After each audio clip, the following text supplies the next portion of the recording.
This program features live coverage of an African safari and may include animal kills and carcasses. Viewer discretion is advised.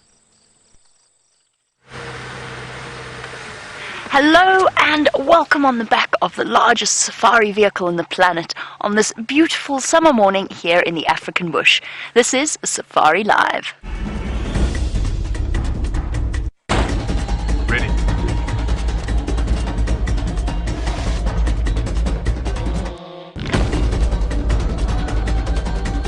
Standing by.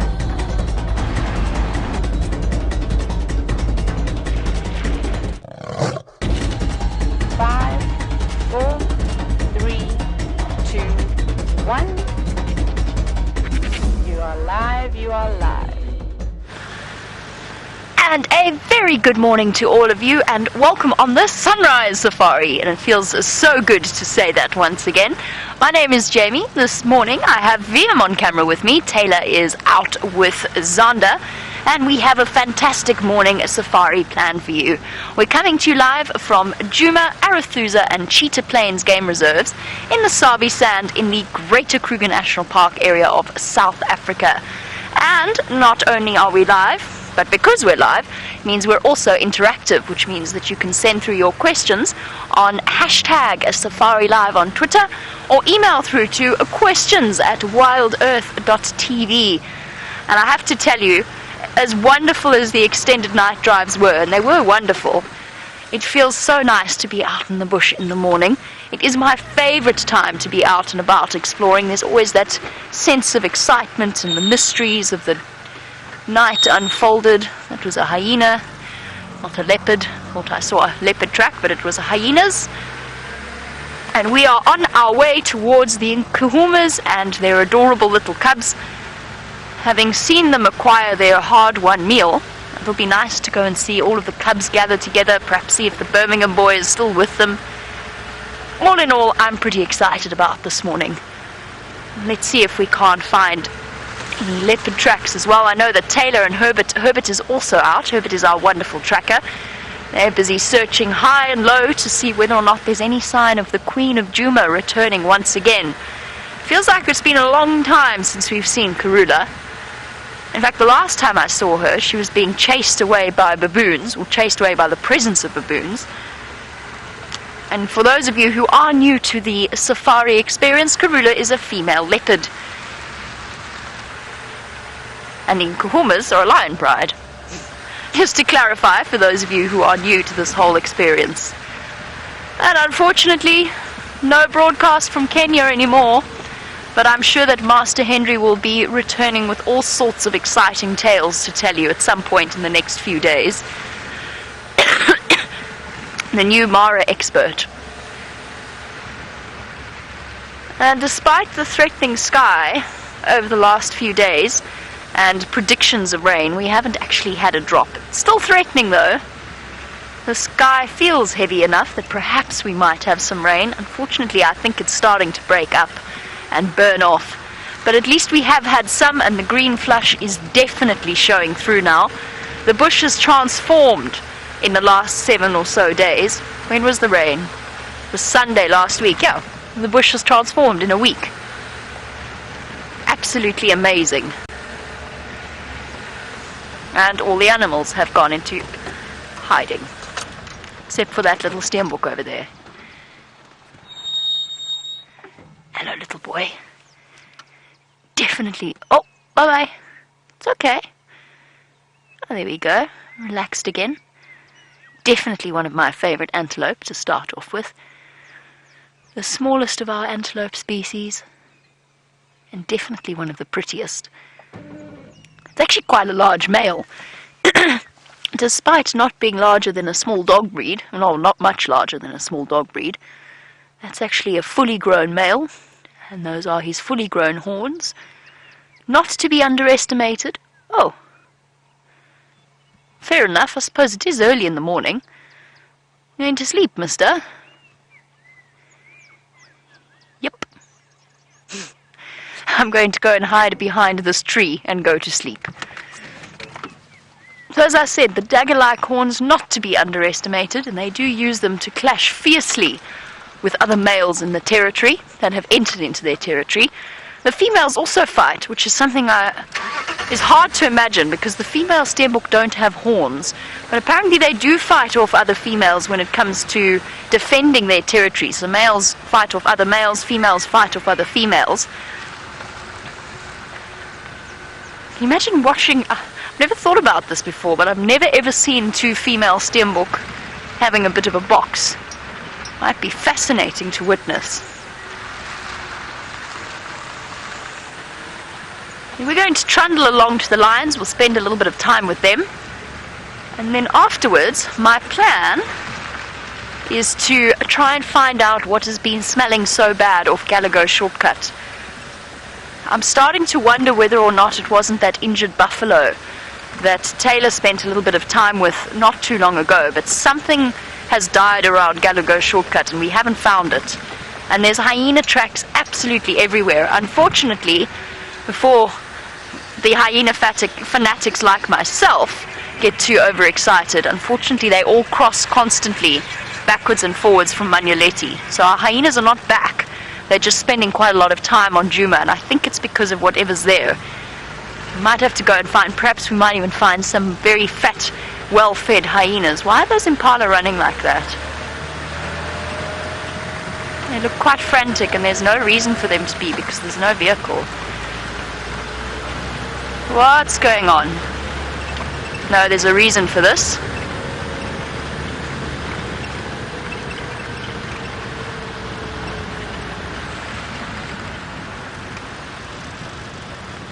What was that all about? They haven't stopped either.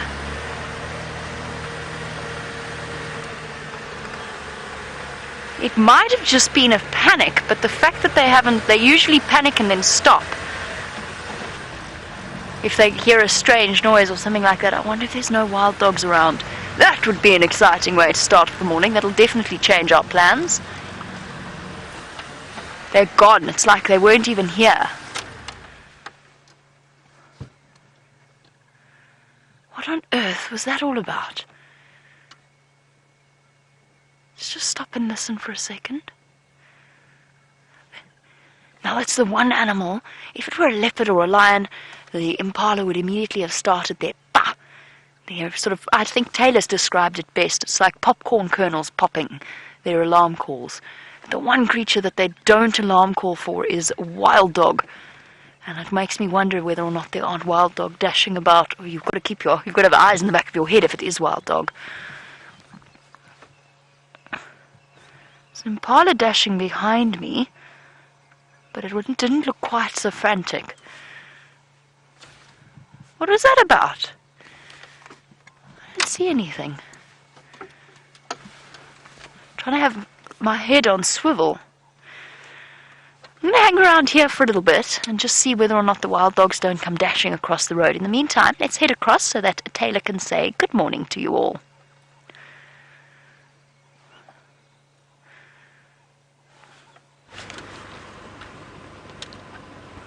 Good morning everybody and welcome to another cloudy sunrise safari. My name is Tayla and on camera with me this morning I've got Zander. There he is everybody. And I hope you all had a good night's rest, or if some of you are just going to bed, I hope you're going to have a good night's sleep. And we are currently doing a boundary patrol everybody. We are trying to see if we can see any leopard tracks that are perhaps coming into the property. Now the only thing I've spotted so far are some old leopard tracks, what look like to be from yesterday, and I see that one of the trackers, one of the rangers already got out to check it. That's why I think it's from yesterday, because we are most definitely the first ones out this morning. Ah, look, some impala. That's nice. Hello impala. Seen any leopards this morning? They're quite rude. They never respond when I ask questions. As you can see, a lovely breeding herd of impala, all using the luxury trend now. Yesterday we watched every single lion use the luxury bathrooms, and now this morning it seems like we've got the impala doing the same thing. But they're a little fluffed up this morning, and these impala are not darting around like Jamie's impala. And it is a bit chilly. You could, if I'm not mistaken, it was 65 Fahrenheit. So we've all got our big jackets on, our socks pulled up. No gloves and hats though, it's not that cold, and I suspect that it's going to warm up. Now, I did check the weather this morning. Not that we can predict weather in South Africa. Don't worry, we can't do that here either. And they said there's a 40% chance of rain. Now, there are a few daunting clouds, but the rest of the clouds seem to be opening up quite nicely. You can actually see how the light is changing so quickly. And all the birds are starting to chirp. It's beautiful. There we go. You can see how the clouds are breaking up now.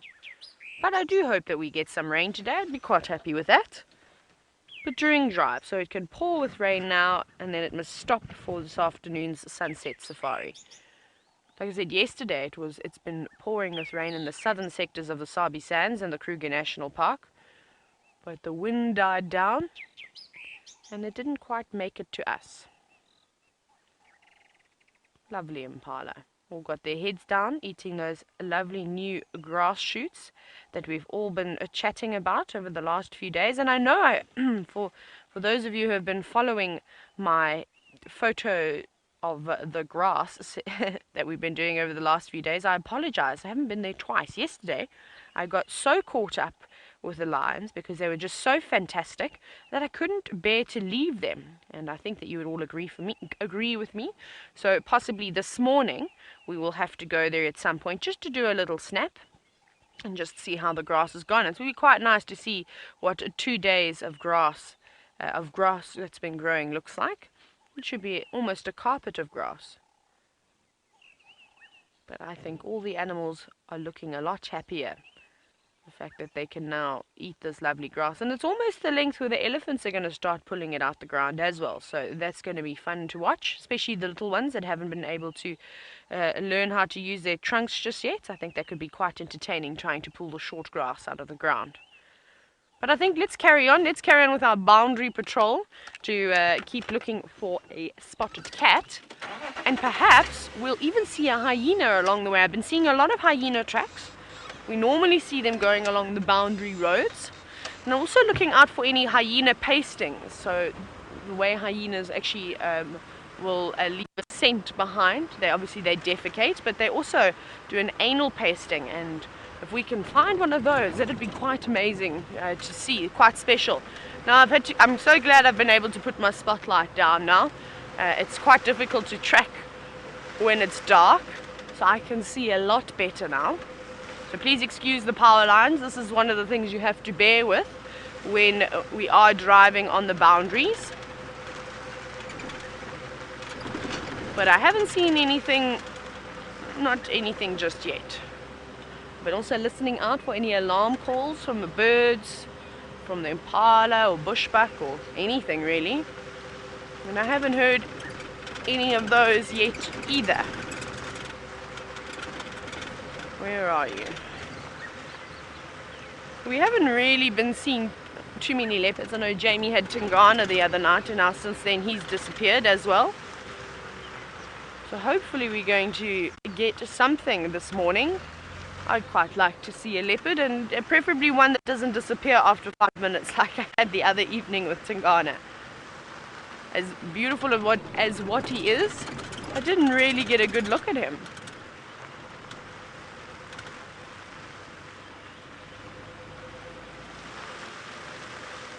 Oh, Herbie's looking for me. Right, let's go to Jamie. I need to have a little chat with Herbert. Maybe he's found something for me. Go, Herbie. Oh, I mean, if ever we needed an indication that perhaps there was something here, the collection of white-backed vultures is a very, very big clue. Of course, we know that the lions have a buffalo carcass underneath this tree, but it makes for quite a striking picture. How many vultures can you fit on one dead tree? 1, 2, 3, 4, 5, 6, 7, 8, 9, 10, 11, 12, 13. 1, 2, 3, 4.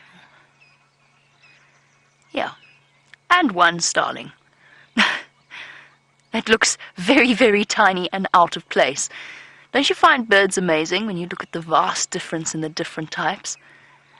Such a contrast between the little passerine, that is the starling, and then the massive, bulky vultures sitting on their dead tree. Right, well, I suppose without further ado, let's go and have a look at what they're all patiently waiting for. By the way, nothing emerged out of Buffle's Hook. I sat there for a while and waited, and nothing happened. So I don't know what it was that scared those impala like that. But once we're finished with the lions, I'm gonna do another circuit of Buffle's Hook cut line and just see whether or not there's any wild dog tracks. They just looked so panicked.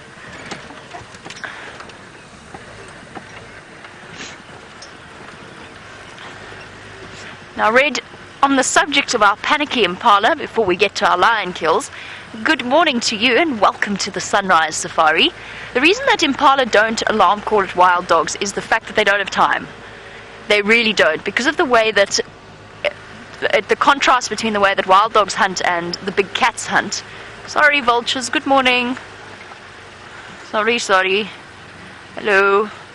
I'm sorry, there's no other way for me to go. Oh, wow, well done, VM. Awesome.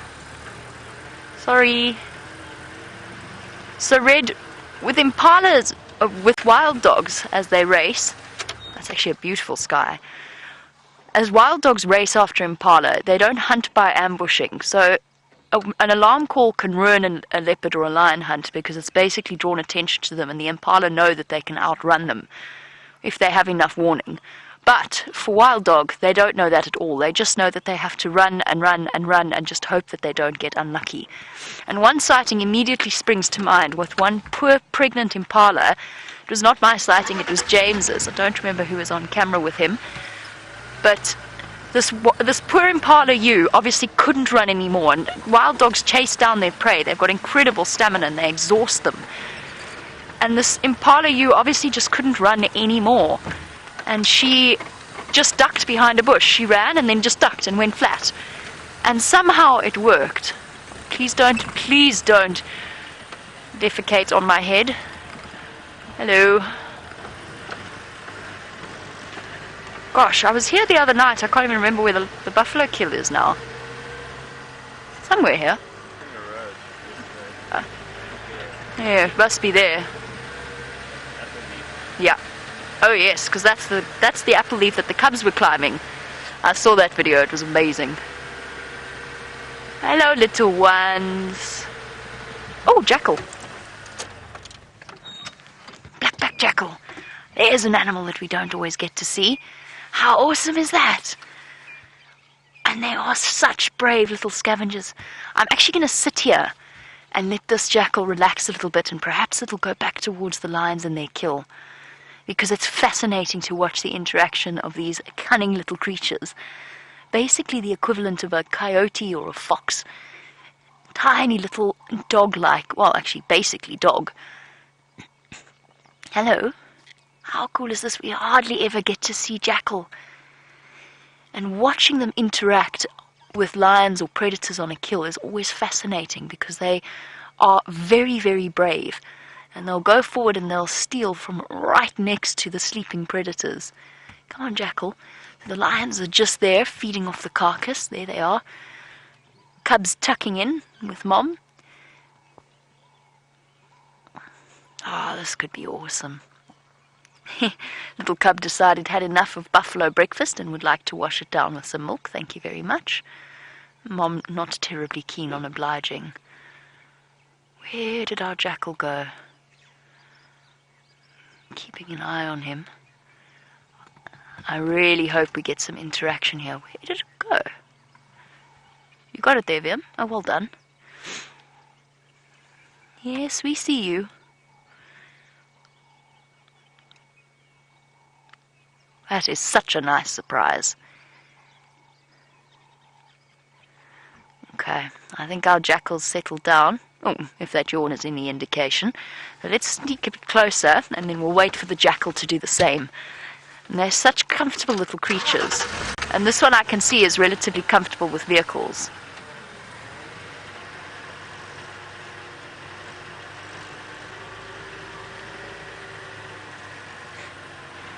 And James Richards says, yay, a jackal.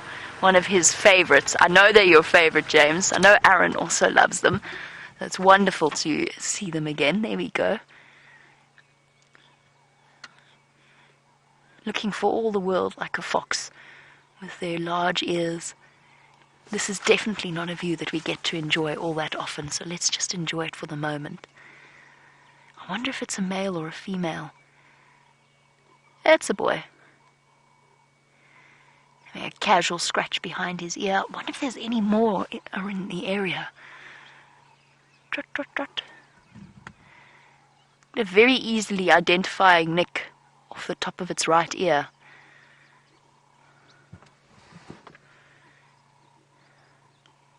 Look at that bushy tail. It's okay. It's alright, buddy.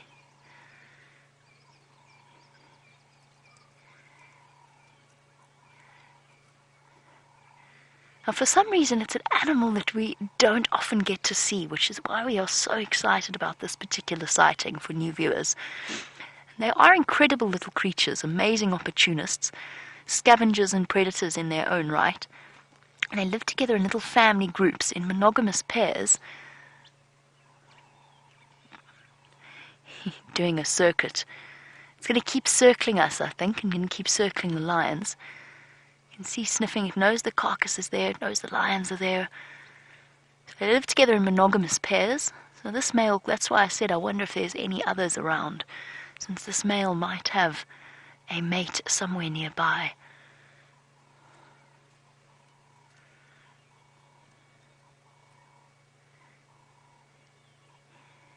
I've seen jackal walk right up to lions before, and hyenas, and just nick tiny little scraps of their carcass.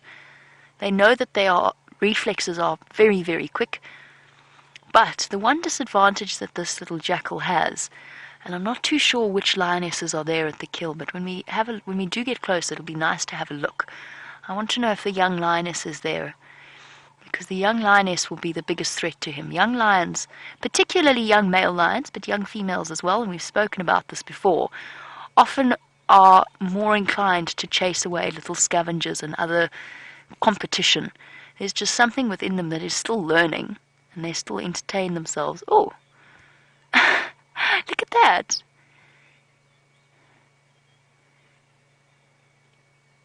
It's scent marking.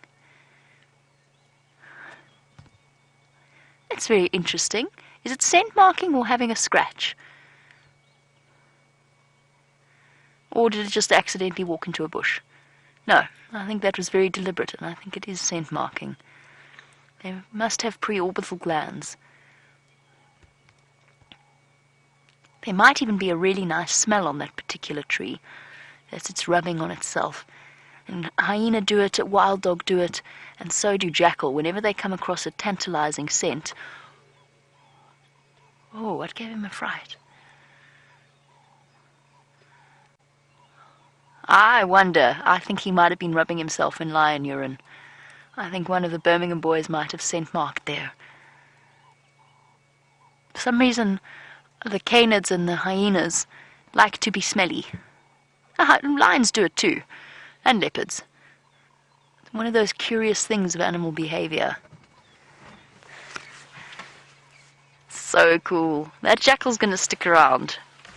It's moved off a little bit for now, and we'll reposition to get a better view of the lions.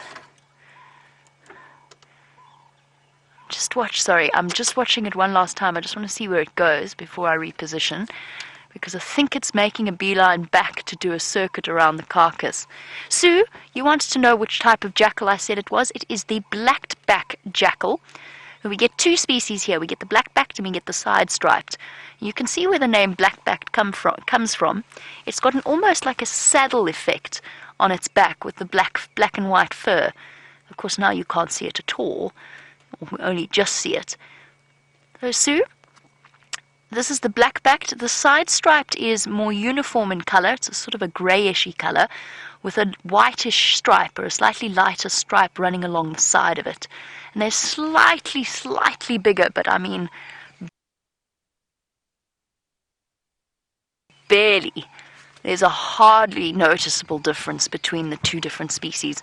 And it's amazing that they coexist pretty happily, and although they're in competition, they don't seem to be terribly bothered about sharing a territory, and they don't seem to interbreed, despite the similarities between the two species. Okay, now we've got an opportunity to go and spend a little bit of time with these wonderful lions and keep a lookout for that jackal. Hello, guys.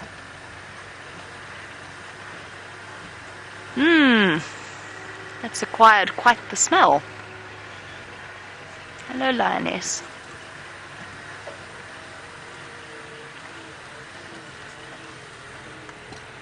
Here we go. This gives me a nice perspective of the surrounding area, and keep an eye out for the jackal as well. There's some very full lions here. Not all of them are here though. Aha! I see the others. Sorry, while ours snack on the buffalo carcass, they're at the back there behind the lioness, playing and scampering about. Tired of breakfast? It's playtime. Plenty of energy. Oh, cute. What are you doing?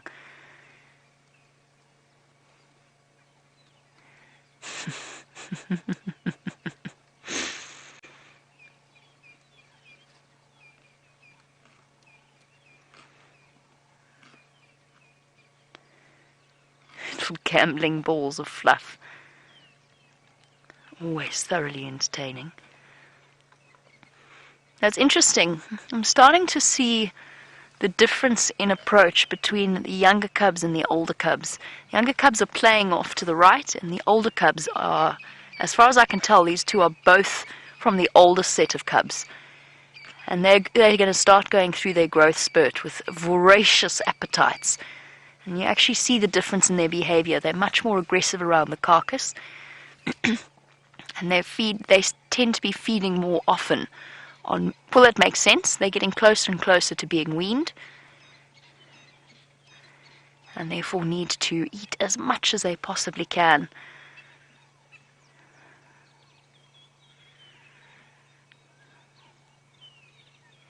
And I have to say, having seen this buffalo's demise, watching scenes like this are A, a little bit gross, but B, very, very comforting, because a sighting like that, it's incredible to witness the power and the skill of those lionesses, and their sheer cold-eyed determination when they take down a buffalo is phenomenal. But it's not a sighting that one walks away from feeling very nice afterwards, especially when it's a big buffalo bull and he fought and struggled so valiantly for such a long time to try and survive. But then to see them happy and feeding with full bellies is definitely a comforting feeling.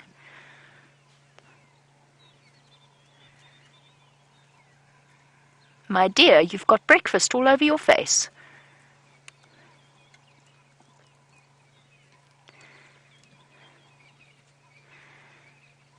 And Asher was watching the buffalo kill and says that whilst it was very intense, and very glad that they had an opportunity to watch it and to see the whole scene unfold.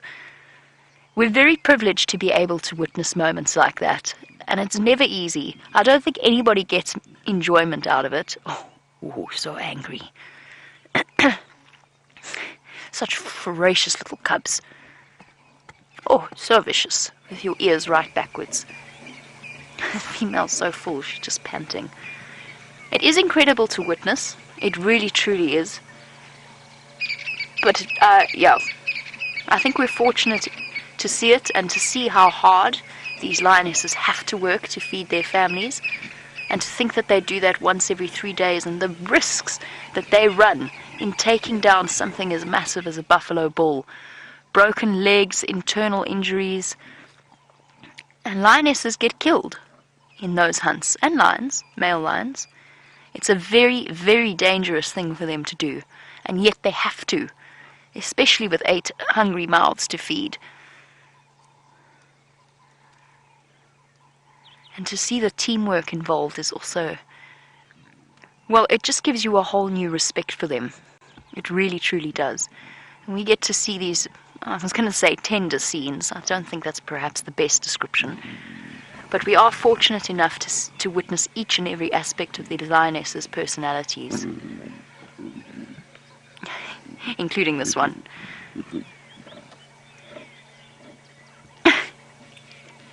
It's amazing how instinct works. She's not going to attack the cubs. They do occasionally get a smack when they overstep the boundaries, particularly with male lions. But luckily for this little cub, this lioness is quite full and quite tolerant of their endeavors. But it's amazing how vicious they manage to sound. And that's actually, looks like it might be one of the younger ones at the back there.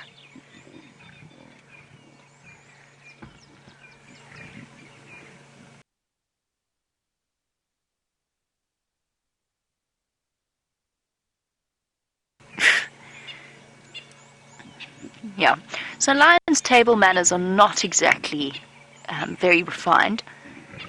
They're not terribly bothered about being covered in carcass, but they will have a... Ooh.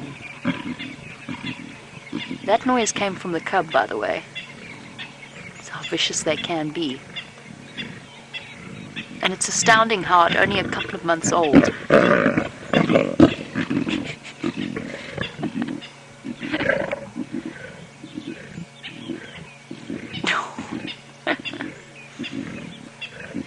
Oh, she's so angry. And at the same time, her instinct says that this is probably her cub, or she's at least a mother.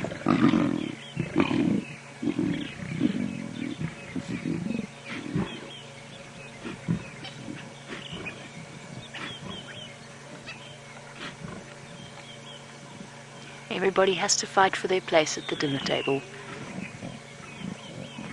And it is truly astounding the noises that the little cubs make. And where are you off to, little one? Sorry, I got distracted. It was one of the younger ones feeding. Are you going to stalk a lioness now? Or are you just going to go and join the rest of the cubs?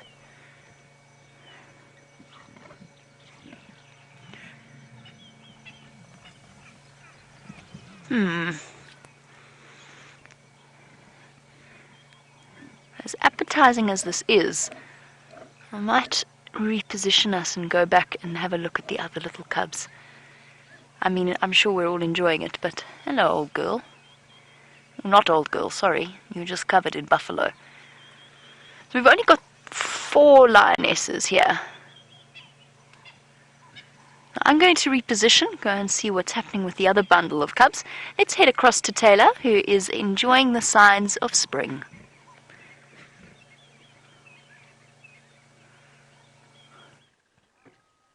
And another flower has bloomed, as you can see. That's one of the things I'm going to be searching for over the next few weeks, are the blossoms that are going to come from all of the plants. Now, we are looking at a plant called a black stick lily, everybody. It's quite beautiful and quite bizarre looking. Another name for it, which is quite common up in this area, is baboon's tail. You can see all of it then. You can see why they would call it baboon's tail, as a very hardy stem. Now, this plant is quite useful if you know what to do with it. So I'm going to just share with you very quickly a few little medicinal facts, as well as some traditional uses. Now, just because I was already talking about the lovely stem, you can see it's quite fibrous. And I know that the locals in this area would use that stem to make rope, as well as to make mats out of the lovely fibers in there. It's quite nice. And now, if you go beneath the surface of the earth, which we can't get to, unfortunately, but if you go down to the roots are filled with all sorts of goodies, as of many of the different plants. But in this case, you can actually use the roots and you can smoke them. I presume that you would dry them, though. And you can inhale that smoke, and that would actually help relieve asthma. Now, it sounds quite bizarre, but I've seen many plants, or read about many plants, where they say you need to dry the leaves or dry the roots and then smoke it to help relieve asthma.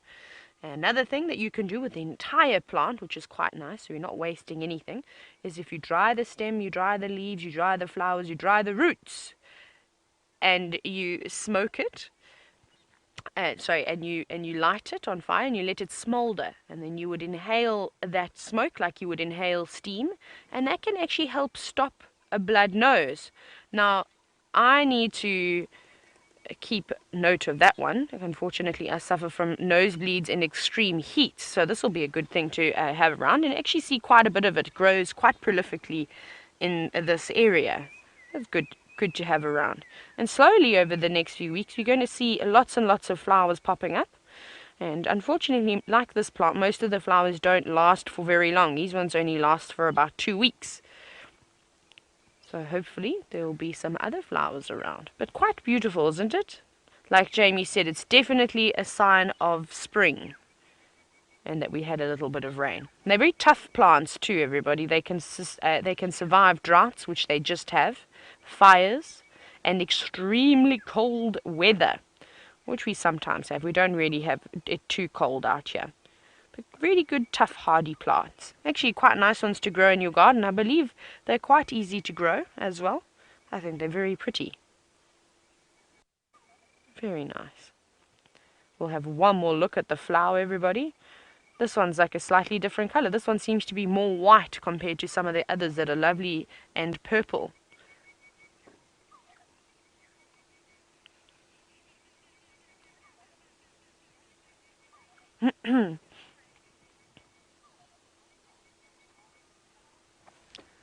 Good morning, David. Now, speaking about the drought, David wants to know, how long will the grass and flowers last for if we don't have any more rain? Now, David, it's as quick as the animals can eat it, really. The animals are going to be munching up all this lovely green grass. It should continue to grow for maybe another week or so, and then I don't think the grass is going to get any more length on it if we don't receive any more rain.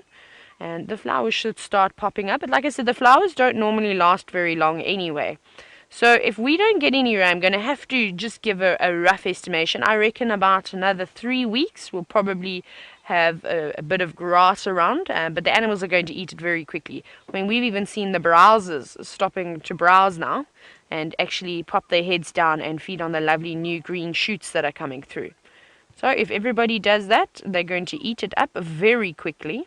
But let's hope for some more rain. Let's hope that we are able to predict weather and we do get a downpour. Even if we get another 10 or 15 mils of rain, that'd be amazing. That would push it to probably another 5 or 6 weeks that we'll see a bit of greenery around. But as quickly as this grass grows, it does disappear too. It gets quite hot. Remember, we are coming into summer too. We've hit the first month of spring is almost already over. And once that hot African sun and these clouds start to disappear, that sun is really going to belt down on us, and the grass is going to start to turn a lighter shade of brown and yellow. So animals better eat up quickly, but it's looking lovely.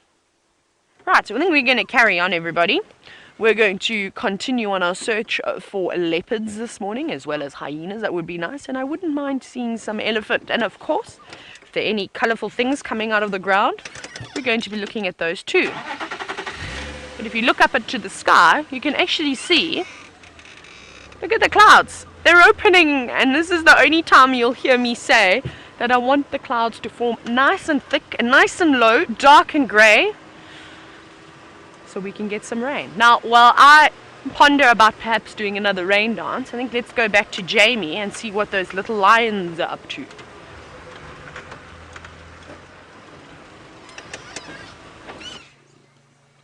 The little lions are currently in the process of bugging Auntie Amber Eyes, climbing all over her. One of them even attempted to suckle. And I must say, she met their efforts with considerable tolerance, considering she's not lactating. She might be pregnant at this point. It's entirely possible, and relatively impossible to say when she's this full. No, little one, you're not going to have any luck there. It just goes to show how incredible the bonds are, even with an aunt and the little cubs. And she's not bothered by their presence at all. Although, admittedly, she's so full she probably wouldn't move even if she wanted to. And this little one, with its face full of muck, is having a very lazy Monday morning. Not all Monday mornings start off like this, but this isn't a bad way to start, especially when you've got such an amazing pillow. That cub is just a belly with legs and a head. Oh, oh, oh. Oh, oh, such vicious little creatures. And you? Is there nothing quite like a trachea? It's like it's like playing with a slinky, except really gross and quite dirty and probably a little bit smelly. Or maybe not a slinky. When we were kids, creepy crawlies. I don't know what you'd call them elsewhere, but it's like a creepy crawly pipe. Yes, a pool cleaner, pool cleaning pipe. I know they were invented in South Africa. That's what that reminds me of. Being a kid and playing with a pool cleaner, an extra pool cleaner pipe. We call them creepy crawlies here.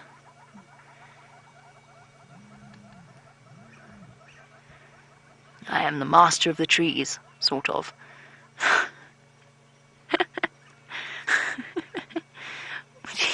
What are you trying to do? Yes, you caught it. Well done. You caught a bush willow. Most impressive. Oh!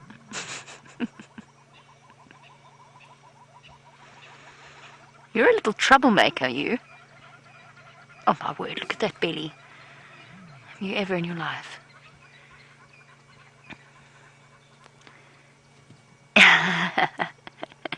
Pinned you.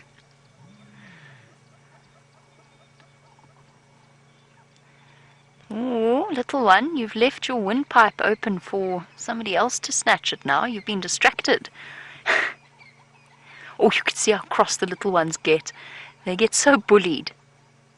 Not that they don't do their own fair share of fighting back.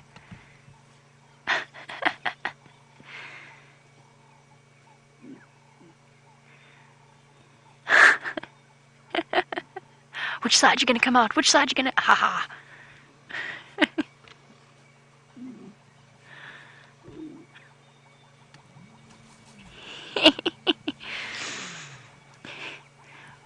Oh, now our final cub has returned into the mix, now with a belly full of buffalo and eager to play. We've got 3 males in this group of 8 cubs. Christopher, you wanted to know how old the cub will be before they have to, the males will be before they have to leave the pride. Between 2.5 and 3 years old, depending on the dynamics of the pride and the situation around them. So if there's new dominant males that have moved in, then chances are the young males will have to leave slightly earlier than they would otherwise. If there's lots of males in a group to form a coalition, they might leave at a slightly younger age, just to stay grouped together, so the older males will leave and the younger males will follow them. So if, for example, Amber Eyes and the young lioness have male cubs, they'll probably stay together. Best toy ever. So it's usually when the male lions reach sexual maturity. I got it from you. It's mine now. Oh, there's going to be tears, or the lion equivalent. Oh, no, distraction.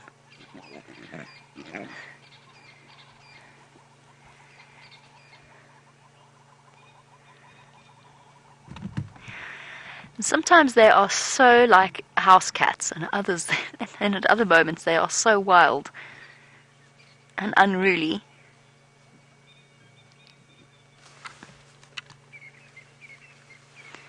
Look at you, you filthy little creature. You need a bath.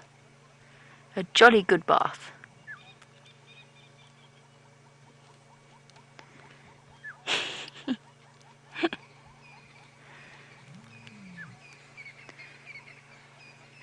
Oh.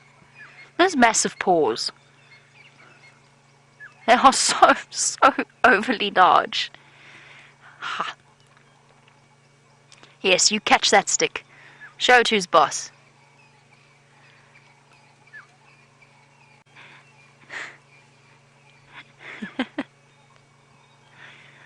Oh, they are amazing. Ah! It's following me!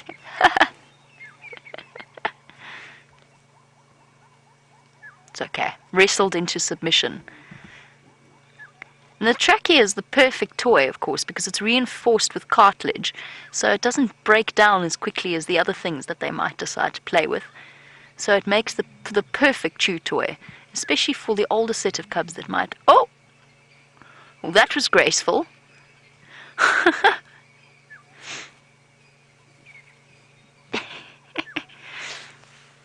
So many attacks from so many angles. VM, can you get that one on the tree there? Or shall I go forward a little bit? King of the castle. I'm just going to reposition ever so slightly just so we can see that as well.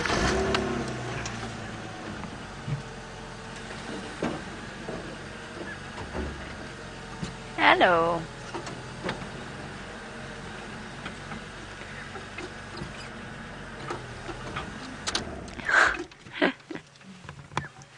Mother's calling to them.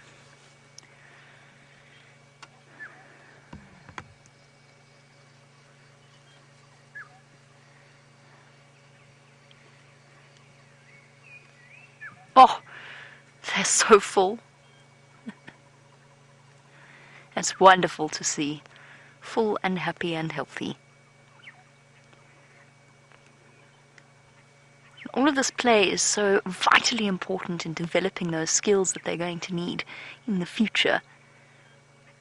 But at the same time, it does provide us with the most entertaining sightings.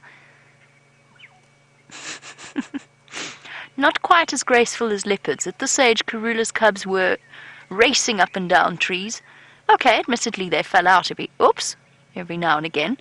But lions are definitely not quite the accomplished tree climbers that leopards are. Makes for a fun jungle gym, though.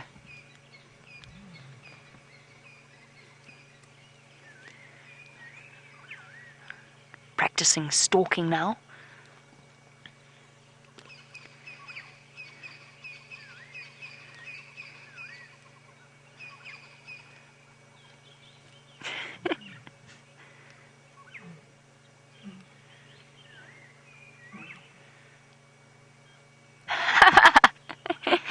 GDH would like to know if that pipe was definitely from the buffalo and not from Rusty.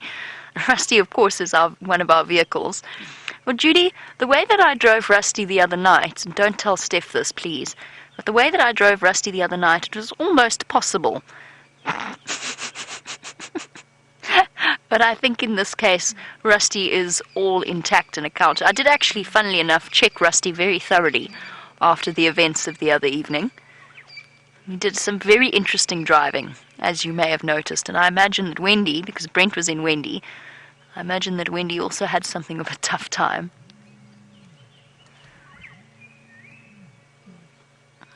Whee!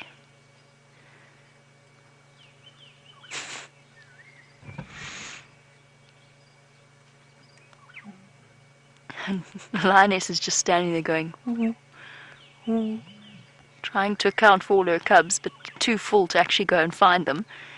And they're all just ignoring her, blatantly ignoring her, like errant children, except, no, they're not interested.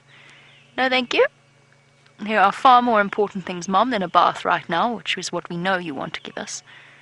I'm going to play with this thing some more. We know it's a trachea, obviously, because of the rings of cartilage around it. The esophagus wouldn't have lasted this long in the jaws, fierce jaws of the little cubs, especially since they've been playing tug-of-war with it. I want that, but at the same time I don't want to incur your wrath.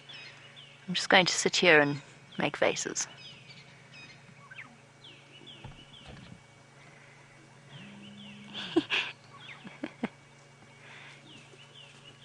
Cup pile. It's mine, it's mine, it's mine, and you can't have it. It's my turn now. You had your turn? We spoke about being so excited for scenes like this one. And it's definitely been endlessly rewarding. I still want that. It's the two youngest set, or the two of the youngest of the lion cubs.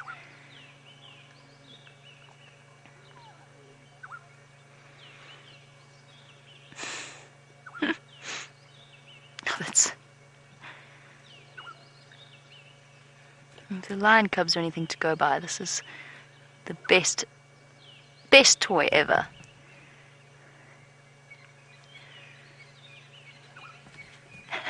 No, it's mine. Okay, maybe they can share.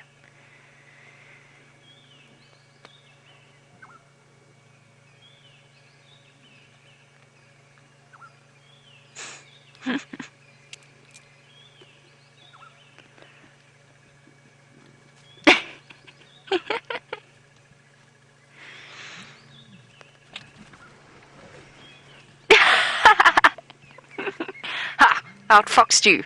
The change of direction. Oops. Well, sometimes the coordination not all there. Back legs don't work quite as well as they should. Fine.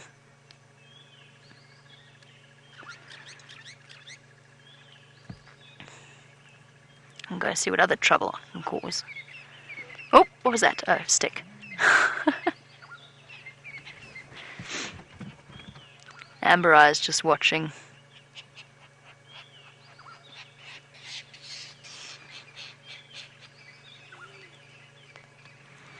Where are you going, little cub? It's just done the most random circuit ever. Looking for something else to play with.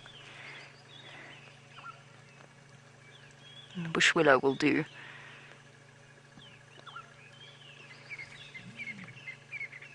Ha! Caught it. Whoops. Okay, well, if I can't have the trachea, then a ball of elephant dung is the next best thing. That must be such fun for them in terms of its texture, because they're dried up balls of elephant dung, quite solid. It's a fun way to practice their technique. Oh, look at that, back legs kicking.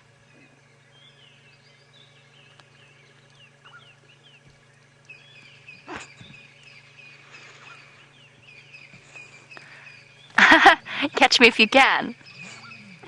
Taunting the other ones with it. Fine. It's such fun to watch their characters. Look at Amber Eyes.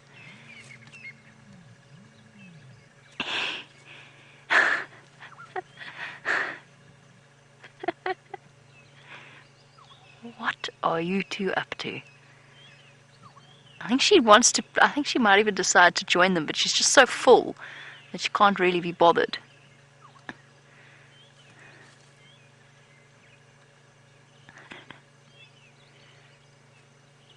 Oh, that looked sore. They're so incredibly tough. Oh, look at the ears. Ears back.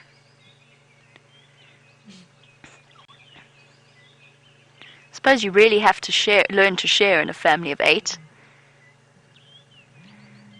And the cubs. Oh! You see, she did want to play with them, but she's too lazy to move. Well, since Amber Eyes has settled back down again, let's head across to Tayla, who's got something a little bit larger than our lion cubs.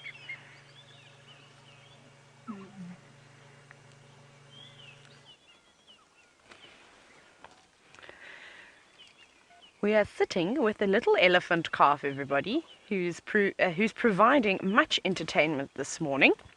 Now, there's a few of them around. Let me count them very quickly. 1, 2, 3, 4, 5, 6. So it's just a small herd of elephants. There seems to be about 6 of them here. Possibly there's some more feeding in the distance. Now, this little one was standing right next to Mom when we arrived, and then decided to move away and is slowly edging closer and closer towards us. Look at this. Every now and then we get a shake, a head shake. Look. You're very brave, and I'm hoping we're going to get a little mock charge from. It looks like a little boy. I can't see too clear. It looks like a young male. Let's have a look. I don't know what's going on there. What's happening there?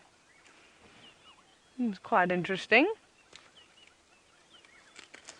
Hopefully this little one can turn around and I can see what's going on. I don't know if you saw that little sort of split.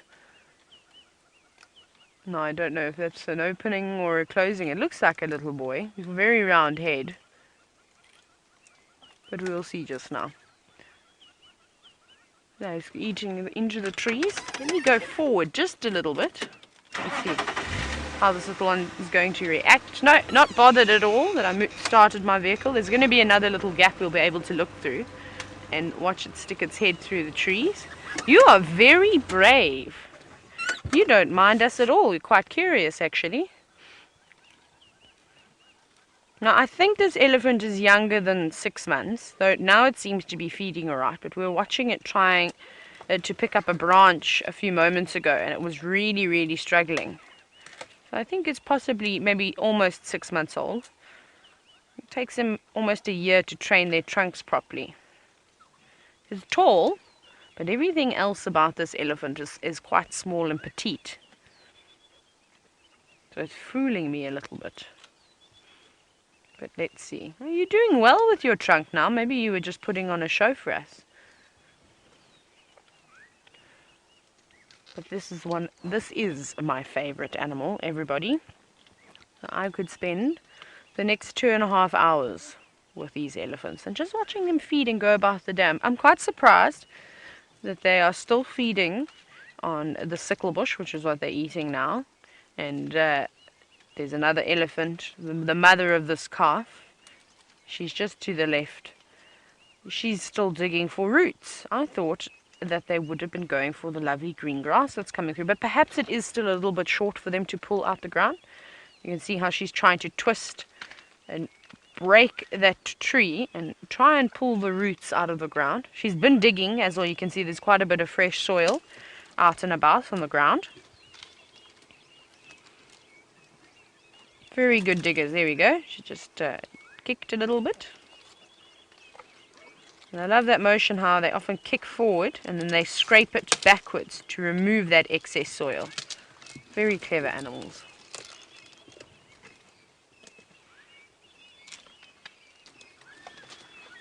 Oh, our little elephant is eating the grass.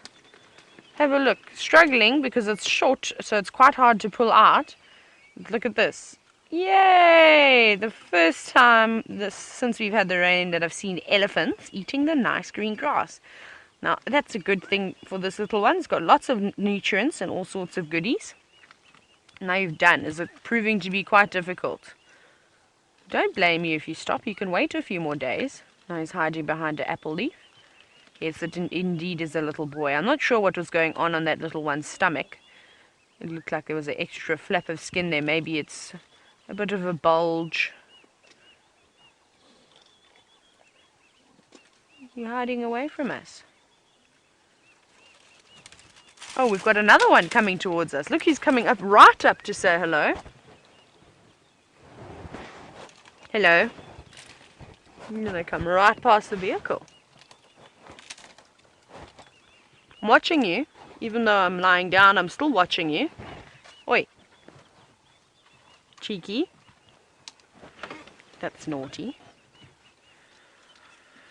Now you notice that this female hasn't got any tusks. She's quite young, and it's quite common to see females without tusks.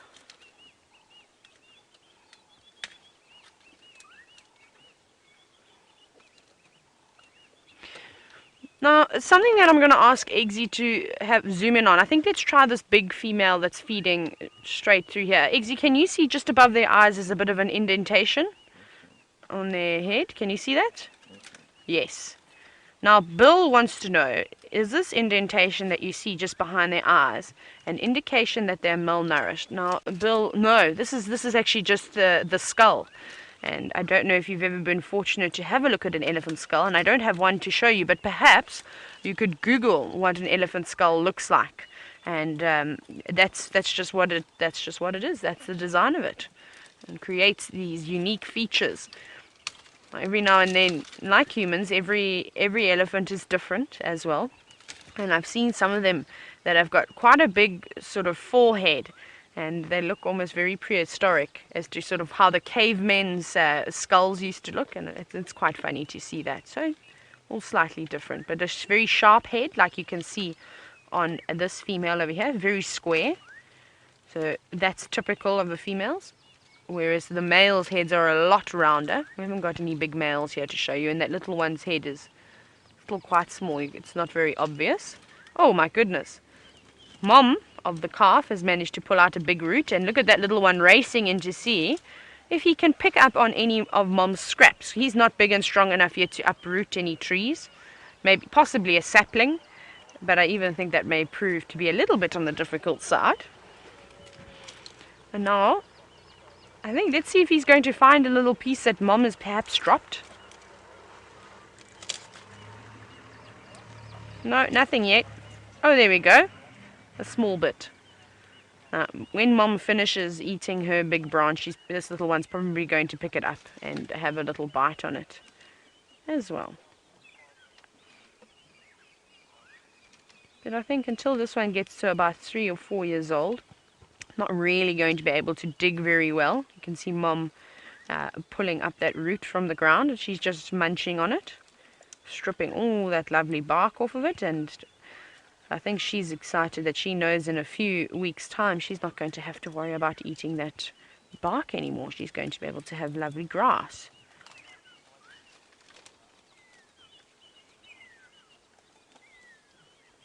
And we've been chatting about sort of the preferred diet of elephants, and elephants seem to eat more grass than sort of anything else. Obviously when there's grass around, they'll eat that over anything else. So in the summer months in this area, they're eating quite a bit of grass. About 50% of their diet actually consists of just grass. But now, luckily, they are able to make use of all the wonderful other bits of vegetation that most animals can't reach. Unless you're a steenbok or a duiker, then you can dig a little bit. You dig for bulbs. But nothing, I don't think anything digs as well as an elephant. Oh, maybe an aardvark. They've got good claws. But to be this size and not have any claws and be able to dig like an elephant can dig, I think it's quite amazing. And we haven't really seen the ellies using their tusks very much. Normally it's quite amazing to see them go down onto the ground and sort of dig their tusks in the ground and loosen that hard soil.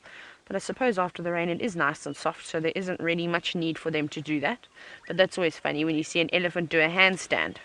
And of course it's not really doing a handstand, but it looks like it. Why don't you go and feed next to Mom? Because she's dropping all sorts of little bits there.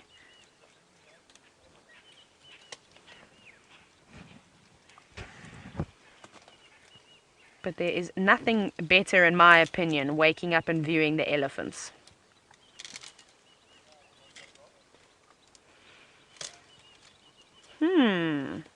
Justin, you've stumped me this morning off the top of my head.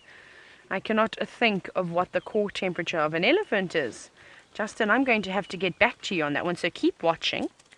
And I will let you know a little bit later. I'll have to just check in one of my books to just see what that is. It'll be quite interesting to have a look up. I love every now and then getting a question that I'm not 100% certain of.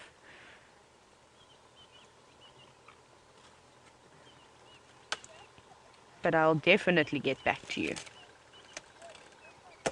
Oh, I hope you can hear what I'm hearing.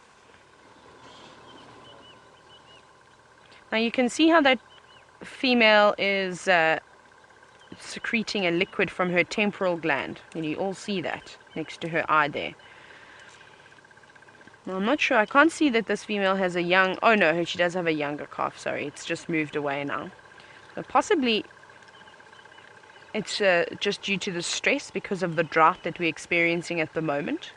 It can normally be from that, or it could be from something like excitement, overstimulation of adrenaline. Maybe she's sad, maybe she's very happy. I just want to move off the road slightly, everybody. Just there's another vehicle that has come through, and I just think that they maybe want to go past.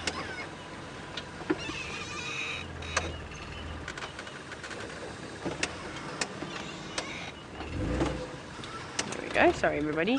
We've just gone up a little bit of a bank.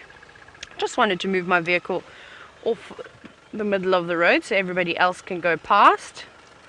You see how they all look? We're going to see an elephant handstand. Can you see that? The little one going down onto his knees now, trying to copy mom. And all the things that these little elephants learn. It's all learnt behavior. So that one has probably seen mom do that, but is uncertain as to why she possibly does that. Because I didn't really see him pick up anything. He just sort of did a handstand and then got up again. Let's see if she's going to be able to pull this out the ground. She's been working on this stump for quite some time now. Oh, sorry everybody.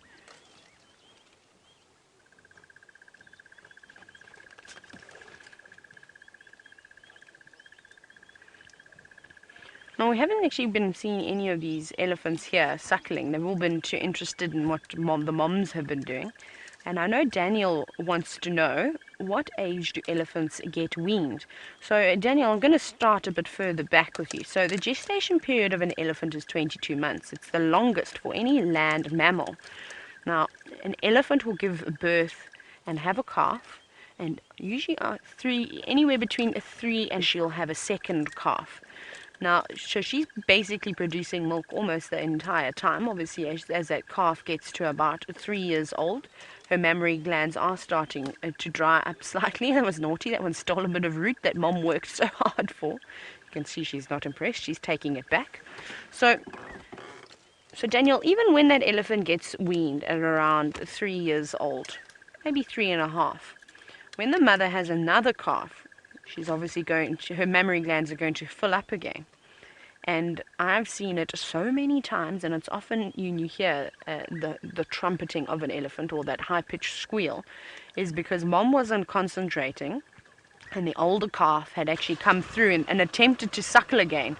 So even though they were maybe weaned 6 months prior to that, a year prior to that, if there's an opportunity, they're going to try and suckle. Quite naughty. But I mean, who can blame them? Nothing's as sweet as mother's milk. So, yes, Daniel, I would say about between 3 and 3.5. However, they still will carry on sneaking a suckle for as long as they can. So you'll see them trying to catch mom off guard every now and then. Lots of vehicles coming through to look at the elephants this morning.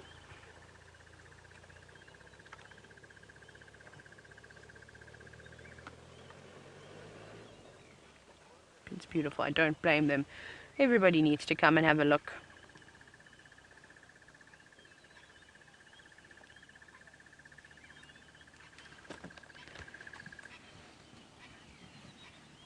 So I must say a very big thank you to Sandy. Sandy, thank you so much for helping me out. I'm in the bush and I can't ask Google.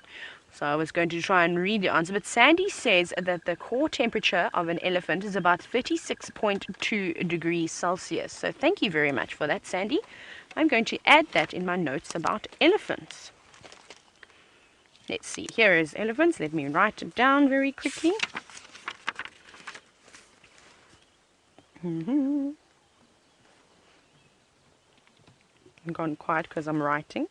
And I can't multitask too well. Fairly well. There we go. Now I'm done. Thank you, Sandy, for that. I really very much appreciate that. That was a nice question that Justin asked. So, Justin, I hope you were listening and you heard that Sandy helped us out there.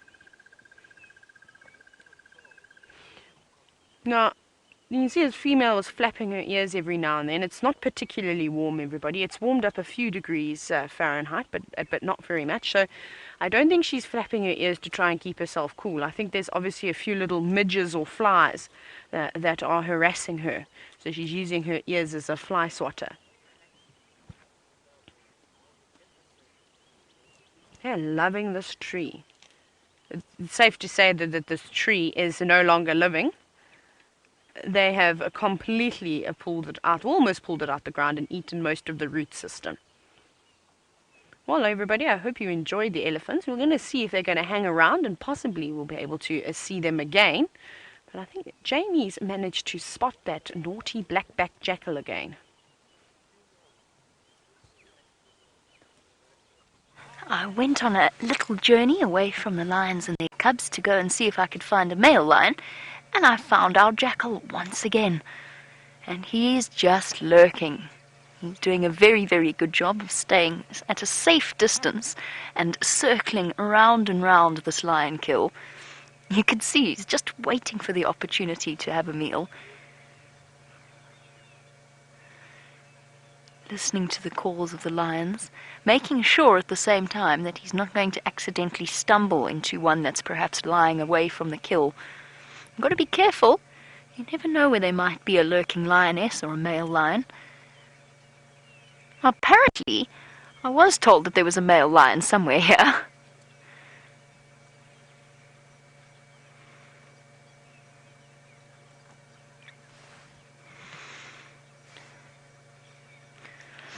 Really lovely question from James Richard, who's been doing some research into jackal as ours climbs a termite mound, and that is that he's read that jackals keep small caches of food that they then return to later. You wonder if this is true and if it's area specific. I'm not so sure about it being area specific, but I know it is true. So they will keep little stashes somewhere in a nice safe place. It's a difficult thing for them to do because obviously there's always the risk of another scavenger coming across it, and they can't hoist it into a tree like a leopard. I'm going to go back while I answer this just to see if we can get one last view, because our jackal's getting a little bit closer to those lions. So it is true. They'll find a nice bush or something similar, or perhaps a hole in the ground. They won't bury it necessarily. I've never seen them bury it. Why are you so fast? Too fast. Wait. Wait. I don't want to rev too high and scare it away. So we'll just meander slowly. Now, they definitely do keep stashes of food. What would be interesting... Would you pick a direction, mister? What would be interesting is to see if there's a difference in the species that do it. I imagine...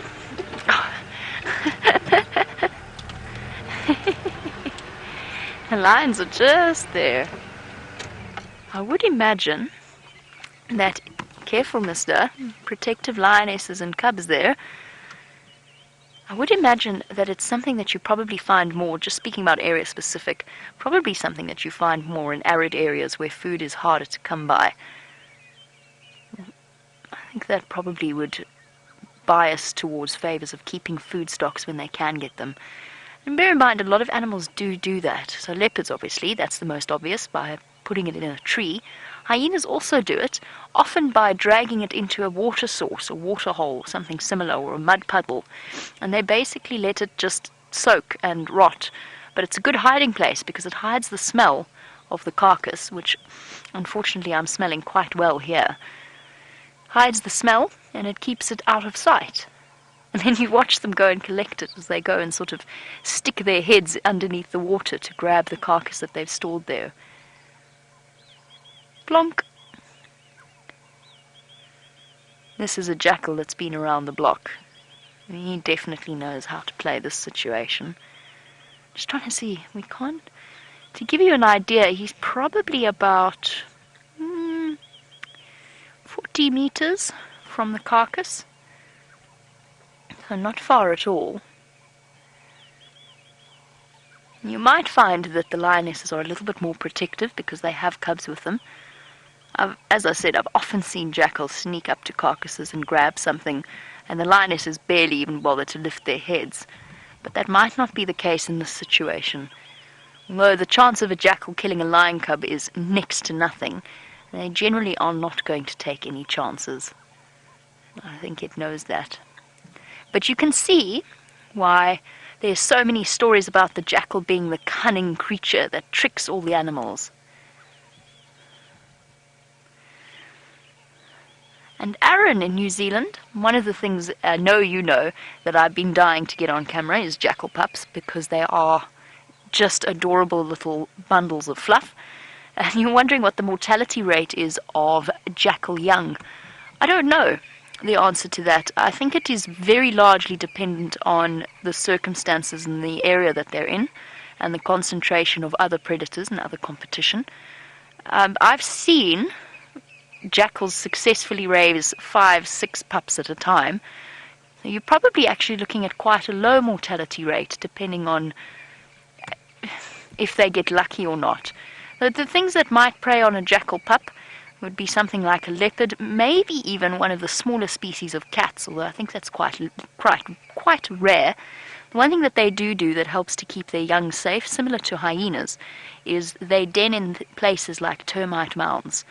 So the babies are kept safe and protected with bolt holes that they can return to. And then, of course, with the added advantage, you'll probably find there's a higher mortality rate where it's just a male and a female looking after the pups, as opposed to when they have older pups that are helping them look after the young.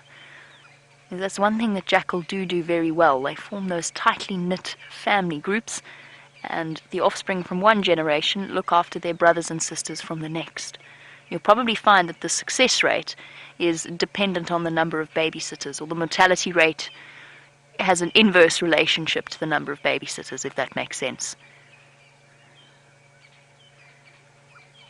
Just lurking. I don't think this jackal's going to be brave enough to approach those lions just yet. Looking for an opportunity, but not quite brave enough. This is very, very cool. We are going to be leaving the lion sighting. There are other vehicles that would like to come in and join us, but we can trundle along for a bit. There was, as I said, apparently a male lion somewhere on this road. So we'll leave our lions as the other vehicles pull in, and we will go off in search of other things and then come back here a bit later, see perhaps whether or not our jackal has had any success in terms of sneaking forward for food.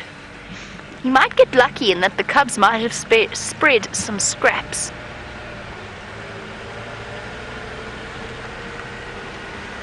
Right. I'm going to go search for this male lion. In the meantime, let's go back to Tayla and something that's almost as big as Amber Eyes' belly.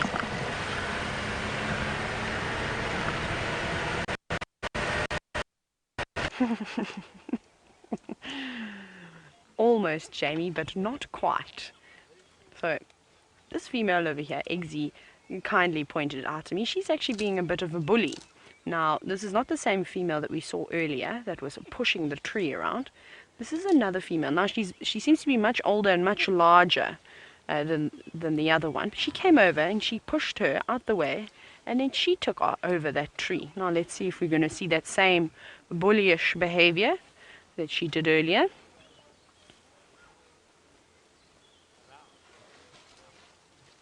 Very. You can see they're about to surround another vehicle.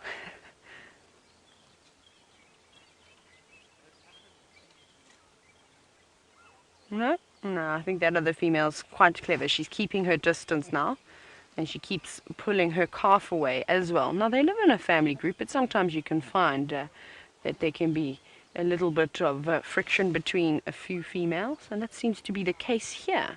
I'm not sure why, but she keeps doing the same thing. Everything that the female that we first saw feeds on and pulls apart, this other female will come through and push her away from it and then start eating on what she was eating, which I think is a bit unfair and a bit selfish. I think you should work hard for your own food. You're going to push that tree right over. Now, I'm not sure what she's going for. If she's going to go for the bark here, or if she's going to try and uproot this tree. At the moment, she just seems to be trying to snap a branch. So possibly she's going to just break it and then pop that entire branch in her mouth. But it's a very flexible tree, as you can see. She's having much difficulty trying to pick that up. Now she's grown bored of it and is moving away. And little one, are you going to copy Mom? Or did you also think that looked too difficult? No. Now we've got another one who's still having lots of fun with this tree that one of the adults had pushed around. Now, little one, I don't think you're quite strong enough to pull that out the ground just yet. It's that female that hasn't got the tusks. But you can see the adults did all the hard work. Now this little one can come in and eat all the leftover roots. Have we got a nice little bit there?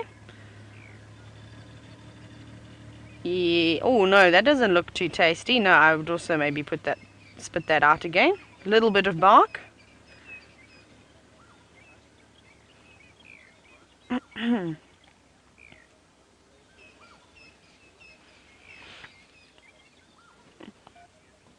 Look at this. Are you going to do a handstand for us? Yes, we're going to see an elephant handstand, everybody.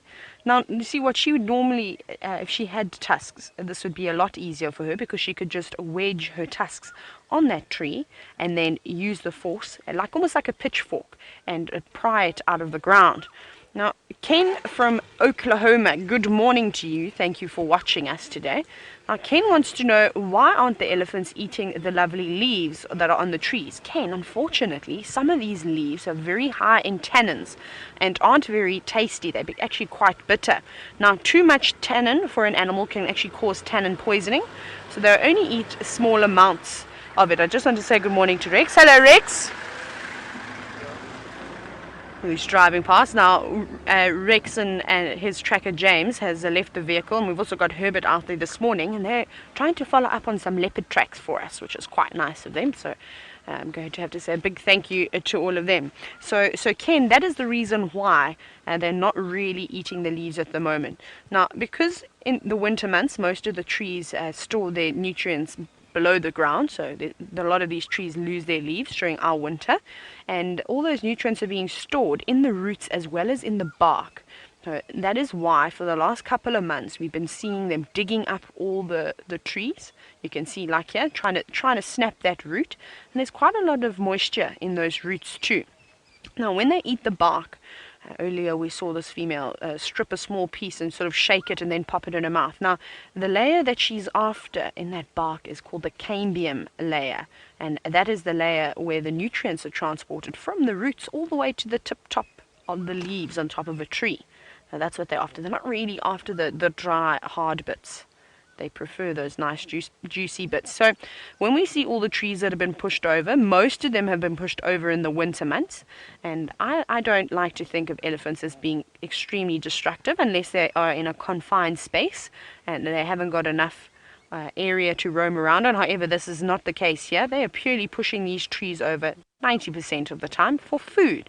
Occasionally you get the big bull that's slightly frustrated and will turn to a tree and then push it over. But then I'm sure he eats on it afterwards anyway, so it's not all waste. But they really have spent quite a bit of time digging out the entire root system of this tree.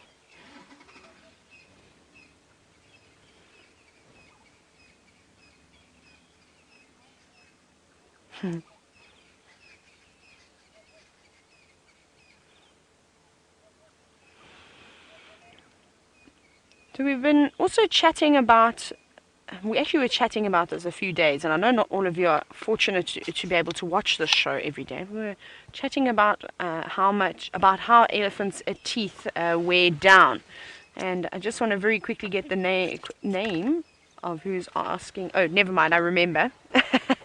Sorry. So sometimes when we are watching the elephants and they pick up a branch or a bit of grass, and you often see them give it a bit of a shake to try and get rid of that excess soil, because that can obviously wear the teeth down, and obviously it's not very tasty. Now, this will be relevant. I know it doesn't sound like I'm making any sense, but I Walk in the Rain wants to know, how much salt do elephants need on a daily basis? Now, I'm not sure of their daily requirement, I Walk in the Rain. However, sometimes you'll see elephants going up to termite mounds and actually taking bits of soil and eating it. Now, that's called geophagy.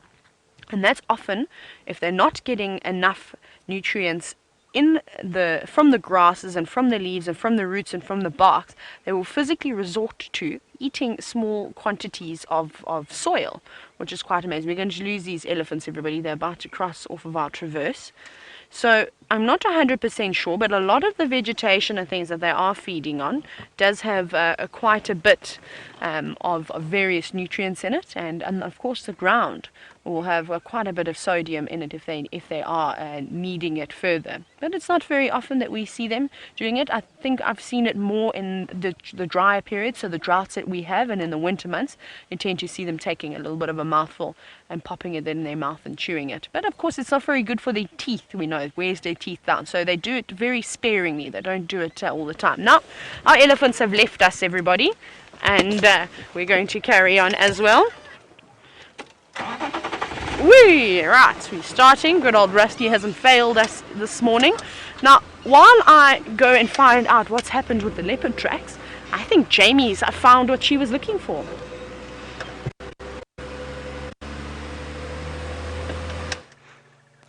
I actually stumbled upon more than I was looking for, in the form of our beautiful young lioness from the Nkuhuma Pride, the missing 5th lioness, and her accompanying Birmingham boy. They've just a little bit away from the carcass, engaged in certain activities that perhaps are not suitable for the young innocent eyes of the tender cubs. Now, it's interesting, I didn't actually come this close to them. They came to me and decided to lie right next to the vehicle. I'm keeping my voice down because this Birmingham boy, number 4 with his injured face, is grumpy. He's not terribly impressed. He gave me a look that was a very, very keen-eyed stare as he made his way to the lioness. She came to us and then he followed, and they've just been mating, and I think his injured mouth is making him sore and a little bit uncomfortable with life. That plus the fact that he's protective over his lioness. Very important for us to remember to make sure that or at least for me, to watch that I'm not either bugging him or irritating him, and also that I'm ready to move if we need to. But for now, they've relaxed once again. And there was lots of growling, and as always seems to be the case, particularly with our Nkuhuma lionesses, yes. Has he been keeping you up all night, girl? Yes.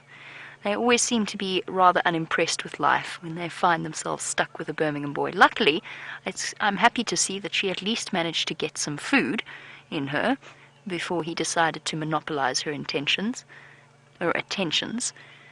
She's a barrel right now.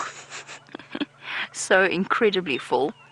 At least we know that she'll have plenty of energy for the days ahead as the Birmingham boy decides to keep her with him. You can always see it. She wants to go back to the rest of the pride, but he just won't let her. And I can see there's a fresh injury on his leg, not from where I'm sitting, but I noticed it earlier. He's obviously been involved in a scrap with her. It's on his left leg, but it's on the outside. Oh, there's a little bit of blood there as well on the inside. Other than that, he's looking fine. His face is still... There we go. You can see there's a little scratch mark. His face is still very swollen.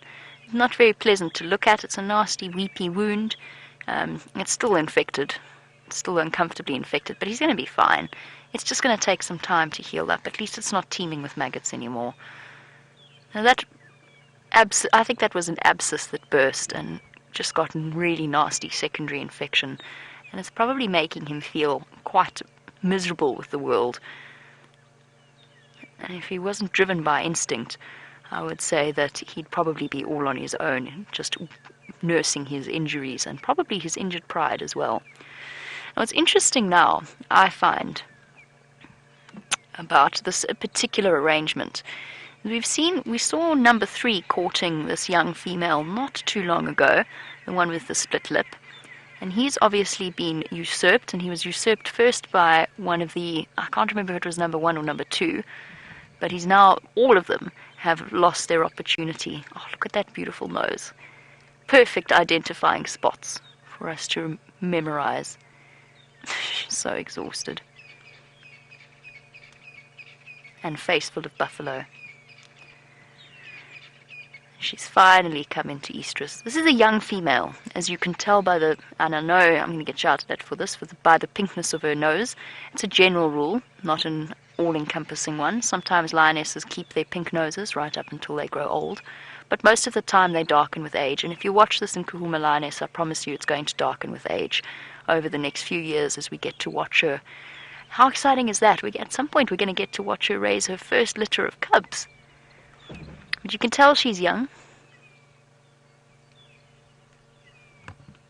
Relax, boy. It was just me taking my foot off the brake.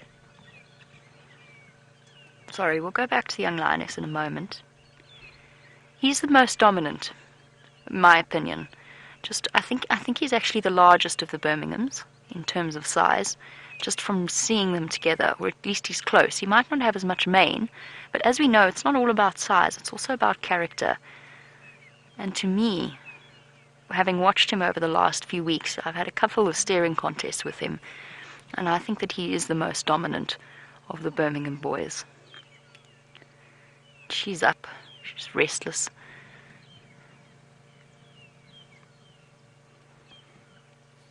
Oh, she's beautiful. The Nkuhumas, I know I'm biased, but they really are attractive lions. Especially when we get to see them in action. She's got such a full belly, she doesn't know where to put herself. Lying there isn't comfortable, lying on her side isn't comfortable. And she's got to deal with an amorous Birmingham boy on top of it. But as I said, it will result in her very first litter of cubs, a moment that I think we're all exceptionally excited for. It's almost difficult to imagine that this is the same lioness that over a year ago we were watching play in a drainage line with her sister, like a little cub. She was still a cub, basically. She was a sub-adult. And she's only just reached the status of adulthood. Look at those teeth. You think about what those teeth go through on an almost daily basis. They really are the most incredibly designed things. That's how you can really tell a lion's age, by looking at the condition of their teeth, and she's got perfect teeth. In fact, she has teeth that I would have envied as a teenager. They're all nice and straight. Mine were definitely not. This is awesome. The panting motion. Interesting. You don't often get to observe it from this sort of angle. Interesting, the motion of the tongue with each pant.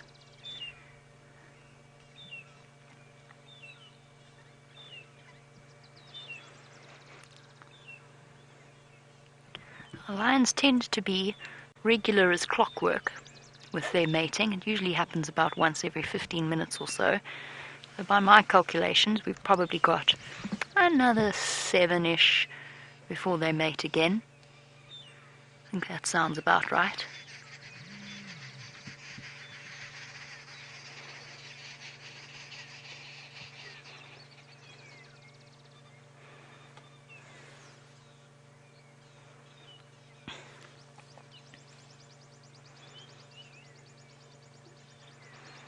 Iretus is really interested in telling the different lionesses apart and is doing an awesome job of screenshotting the different lionesses. Hello, boy. And says that I seem to be able to tell them apart easily, and was wondering if they have any identifying features. It's taken me a considerable period of time and a lot of time spent with them. I identify the individual Nkuhumas far easier than I do the Birmingham boys, for example. Particularly for me, the difference between Blondie and number 2 often confuses me. Although the Birmingham boys are getting nice scars, that will be very easy to identify them with. So the lionesses, yes, there are identifying features, and that you can add to your screenshot list. The oldest one has a broken canine tooth. She's the mother of the middle set of cubs. Then there's Amber Eyes, who's Amber Eyes. But if you don't happen to get a glimpse of Amber Eyes' eyes, then she has a large scar on her right shoulder that makes her quite easy to identify, although that, of course, will disappear as it starts to heal up. So you've got to be careful with scars. The best way to identify them, or the most accurate way, if I'm honest, is to look at either breaks in the teeth, nicks in the ear, or, most importantly, the whisker spot patterns, since that is as unique as a fingerprint to each and every individual lioness or lion. And it's something, actually, that's something I meant to do. When we go back to the cubs later, we're going to have a screenshot list. We're going to have to try and start collecting the individual cubs' spot patterns to help us keep track as they grow older and less identifiable. Then the youngest lioness, she's got that perfect little pattern of dots on her nose, although, as I said, that's going to change. There you go, there's screenshot. VM's giving you plenty of screenshot options there for the young lioness. And she just looks younger. She's still a little bit spotty. That's just how I tell her apart. And then the twins, I think they're twins, I think they're both sisters, are the mothers of the older set and the younger set of cubs, respectively. They're the remaining... Oh, hello. Oh, could you please go the other way?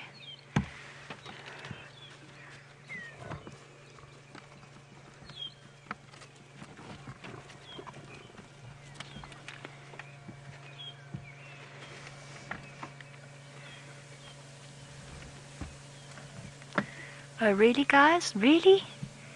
Really?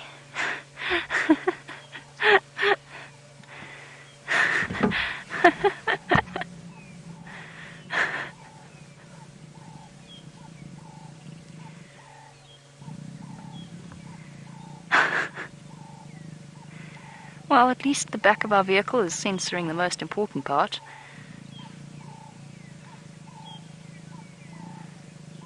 Still a little bit inexperienced. They don't always get this whole process right, and she doesn't make it easier because she's also inexperienced. So he still hasn't managed yet. We'll know as soon as he grabs. There we go.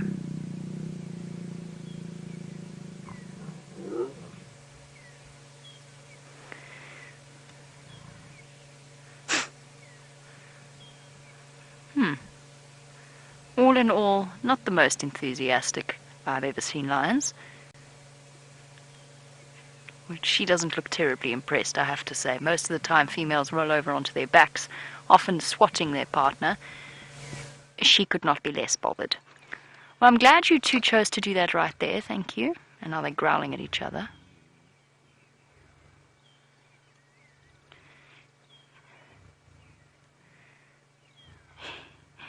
The joys of live wildlife filming. Hey, Viam. Thanks, guys.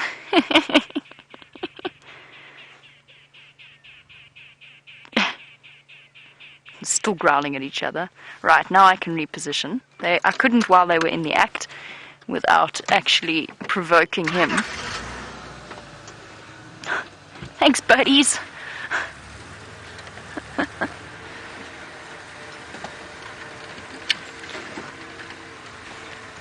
So back to the question about identifying the individual lionesses. The twins, as I said, the mother of the oldest and the youngest set of cubs, they are more difficult to tell apart, and the best way you can do that is by screenshotting them, although at this point, I have to be honest, I cannot remember which one's which. I honestly don't remember which one. There's Twin Spot and then there's Twin Spot Mark II. They both, I think they're twins, I think they both come from the same litter. And I can't remember which one is the mother of the oldest and which one is the mother of the youngest, to be completely honest with you. I have no idea. I'd have to go back to the screenshot. Oh, Twin Spot apparently is the mother of the oldest. So it's just time spent with the lions. The Nkuhumas I find easy, the Birmingham boys are getting to be easier. And we did go through quite a long period of time where we didn't see them. And I can't learn from looking at pictures. I have to spend time with the individual lions, so that I get an idea of their characters and therefore make it easier. It makes it easier for me to recognize them. He's always, of course, going to be very, very identifiable. That scar is going to stay there a long time. And it's possible with that secondary infection, it's actually going to rot away a little bit of his face. He might have a depression between his eye and his nose when it does heal up. Looks quite unpleasant at the moment, but it's going to look pretty cool. Male lions with scars always look as though they have a real story to tell, which of course they do. Oh, the joys of being a dominant male lion, hey, buddy? Shame, you can see it's hurting him, you can see the way his eyes are. Ouch. Ouch.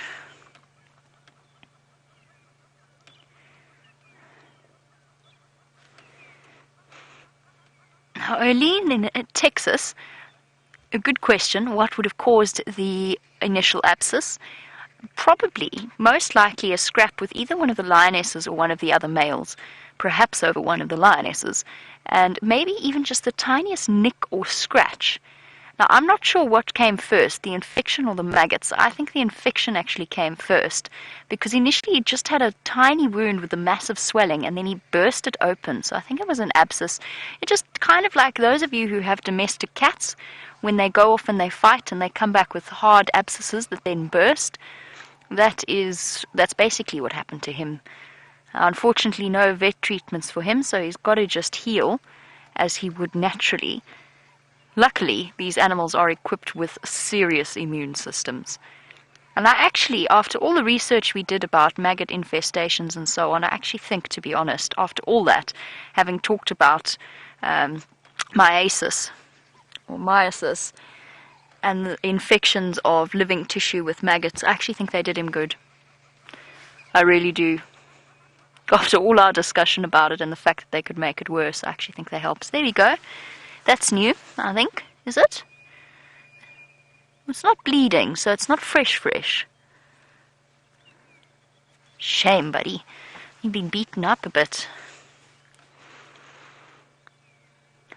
And look at these loving stares being shared between the two of them. Don't they look impressed with each other? I'm sure you're wondering where the other 3 Birmingham boys are. Perhaps Tayla might have some answers in that regard.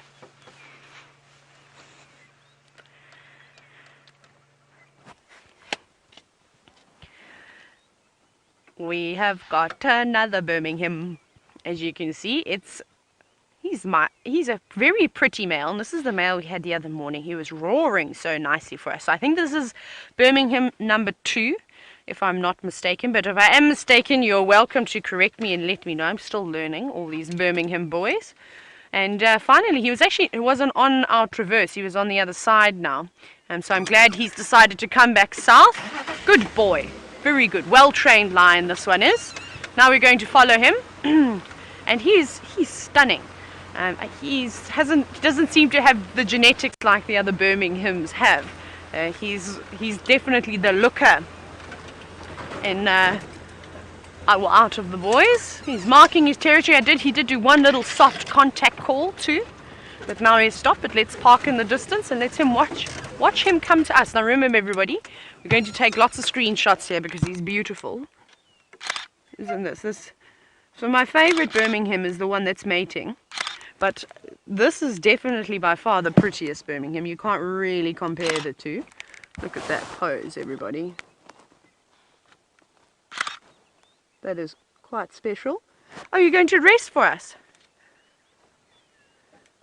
Oh my goodness! I see Jamie, everybody. Thank you, Louise. Louise in Final Control said that if I look over my shoulder, I'll see Jamie. Hi, Jamie.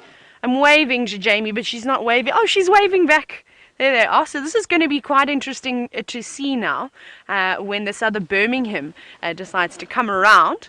And I wonder what his feeling is going to be towards our friend who's got the big hole in his face.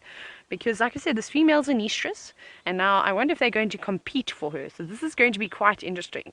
Maybe this is why he's also being a little bit reluctant to go streaming over. Maybe he's just planning his next move. Oh, we're going to see so much action. This is going to be wonderful. Now, that young female lioness is actually looking over in our direction. Now, if I were her, and I'd seen this gorgeous-looking man coming towards me, well, I don't know. I might swap. Because, unfortunately, our friend over there is not the most attractive-looking lion. But they've got good genetics. So they're still young boys. You can see she's just through the trees there. Now, possibly that Birmingham boy number 2 heard the commotion or the mating that's been going on, and that's why he's made his way over here. But isn't he is just divine. I can't think of any more words to try and describe how beautiful this lion is. He is almost perfect. Very few scars in his face, just a little one, a few on his nose, but a beautiful mane, and you can see his mane is even starting to darken quite nicely as it goes down towards his chest. He's beautiful. And they are impala in the distance alarm calling, but he doesn't seem too bothered by them.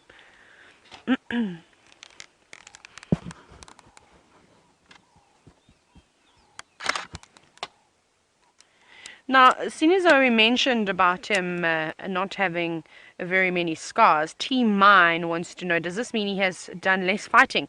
Now, I'm not 100% sure. It's either that or he's just been very good at fighting and avoided his face. But possibly, you know, there's always, especially if they're fighting in a group, so if these Birminghams all go in at once and have a go at, say, the dominant males that were in this area prior to their arrival, one of them would have taken a big beating. It would have been the one who dove in head first, and possibly he came running in at the back. Or, like I said, maybe he's just very good and he has avoided being swiped in the face. He's got a few scars on him. They're there. They're definitely there. but not as many as the rest. But he's just a better looking lion anyway. I mean, those other Birminghams, listen, they're very attractive boys. They're going to be really nice in the next 2 years or so once they mature fully. But their faces seem to always be quite swollen, where this male lion's face, I think, is a lot more textured, if that makes any sense. He's sort of got more prominent ridges, where the others just look like they've been stung by bees and they've got very swollen noses. So he is a lovely lion. Now, here's your opportunity, everybody, to try and take... Ooh, it sounds like those other lions perhaps just mated. I'm hearing a bit of growling. Now, I wonder if our friend the Birmingham, number 2, he doesn't seem too interested yet. I thought all those noises were going to coax him to go over. But perhaps not just yet. But I'm certain that that's the way he's heading. And then possibly from there, maybe he'll even go towards that buffalo kill as well and have a feed on that. Remember, we were saying that all these vultures are going to attract that buffalo and also all that smell. So they're going to be coming in shortly if any of the other Birminghams come around. Right, let's just go down the way to Jamie and see what I can hear.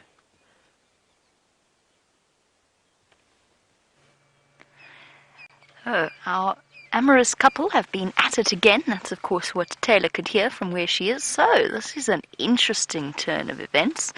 I don't think there's going to be major conflict, but at one point the lioness did seem quite keen to ditch her current suitor and perhaps make her way across to where Tayla is, not too far away. As you can imagine, that was not met with much enthusiasm from our courting Birmingham boy. He blocked her with his body. Every time she tried to make her way there, he blocked her and blocked her and blocked her until she eventually reluctantly just lay down and let him mate. And then nearly headbutted him on the way back up. It was thoroughly entertaining. Oh, she is looking, I must say, she does look across with apparent interest. Hello, boy. What do you think, girl? Of course, a female big cat, will mate with as many males as she can when she's in estrus, and that includes different male lions. And often what happens especially with lions when they're in estrus, is that the males actually tire of it before the females do. So you might encounter one male mating with a female on one day, and then come back 2 days later only to find that his place has been taken by a different male. Now that does often occur. And basically it's a way of her ensuring that her cubs are safe when they are born, trying to trick each and every boy in the area into thinking that they are his, or have them invested in it. And there's some interesting research being done now into male big cats fathering, or different males fathering cubs from the same litter, if that makes any sense, because the females do mate with multiple partners. It would be interesting. I'm really looking forward to the results that DNA testing is going to yield into whether or not females actually do have cubs from different dads. So perhaps our little bumbling cubs are fathered by a couple of the different Birmingham boys. Certainly they're all invested in them now. They are the dominant males of this area, and these are their cubs. Oh, it's another vehicle. Wondered what the rumbling was.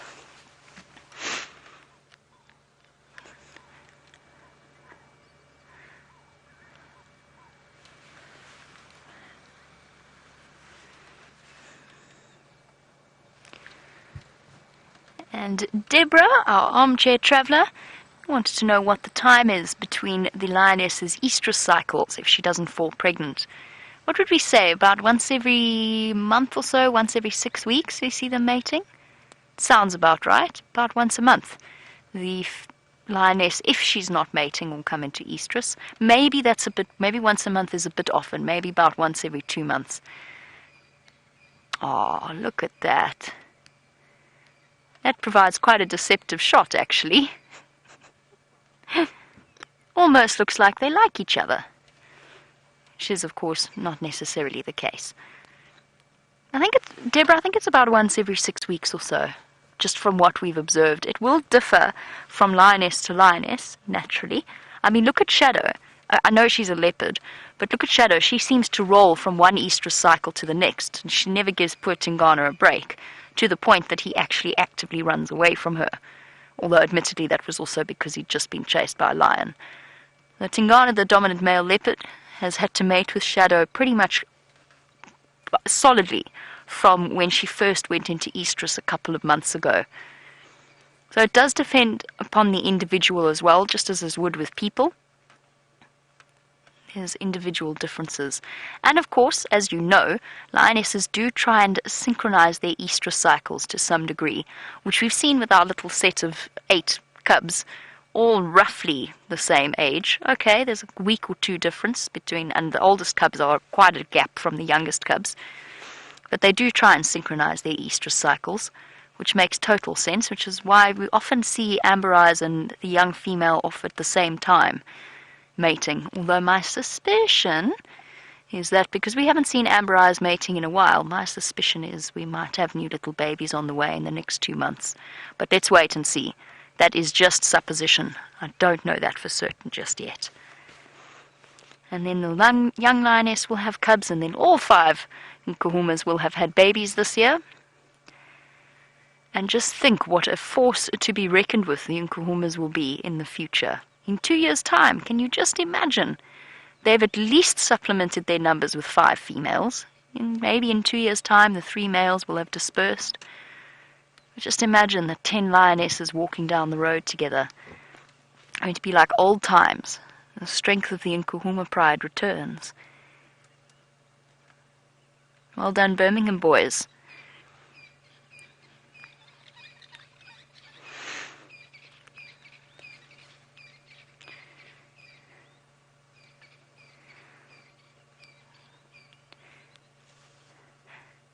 Now, as you know, the repeated mating between the big cats is because the female actually doesn't ovulate straight away. She has to have her ovulation induced by that whole process. Justin, you wanted to know if a female mates with different males, will the first male have a greater chance of impregnating her than the second? And she's probably at her Justin's actually, she's probably most fertile in the middle of her estrus cycle and towards the end because of that whole induced ovulation process. So the initial 2 days, 2 or even 3 days of mating are basically futile, and it's essentially to make sure that the biggest and the best male passes on his genetics to her, which isn't always exactly how it works, but it's one of the explanations behind that evolutionary tactic. It's why males have barbed penises, and why it hurts her every time he mates with her, because that is what I've been looking into try and find the information on what exactly, how the connection is made between that whole process and then the release of the eggs and how it interacts with the hormones. And I can't find all that much information on it. I'll keep looking. So it's actually the male towards the middle or the end that will have the best chance of actually becoming the father of her cubs. Up we go again.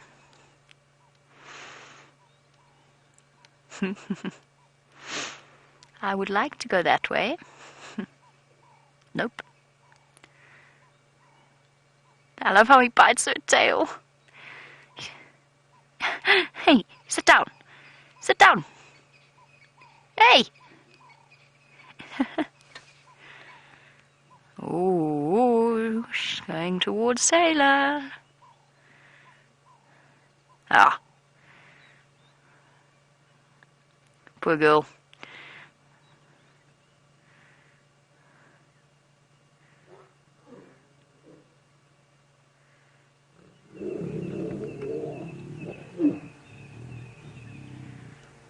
There we go. A half-hearted roll onto her back. The lordosis reflex at work. And he's going to mark his territory. Oh, not even a foot scrape there. She's getting closer, mister.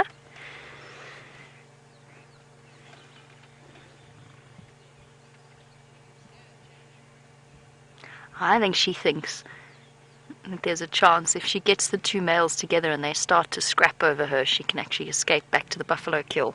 I think she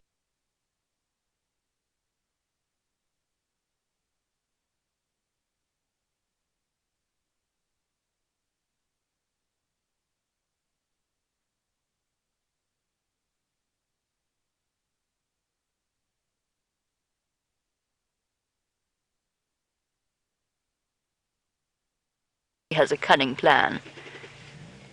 A very cunning plan. I wonder if she's capable of that much forward planning. It'd be very interesting to know. I mean, they coordinate their hunts in the most amazing manner. I wonder if they're capable of thinking about a way to trick another lion to try and work their way back to whatever they want. Be interesting to know. Hyenas definitely would be.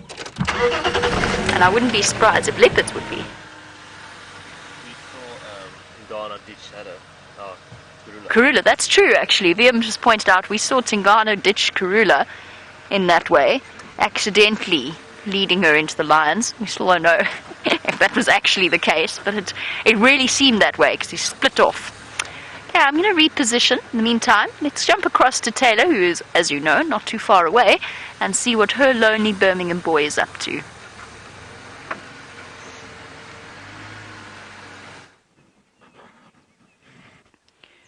I agree with Jamie. I think it is a fantastic plan of what this young female is trying to do. And it's working slowly because this Birmingham over here keeps staring in the distance. And this doesn't seem, it's actually more of a glare that he's giving to that other male.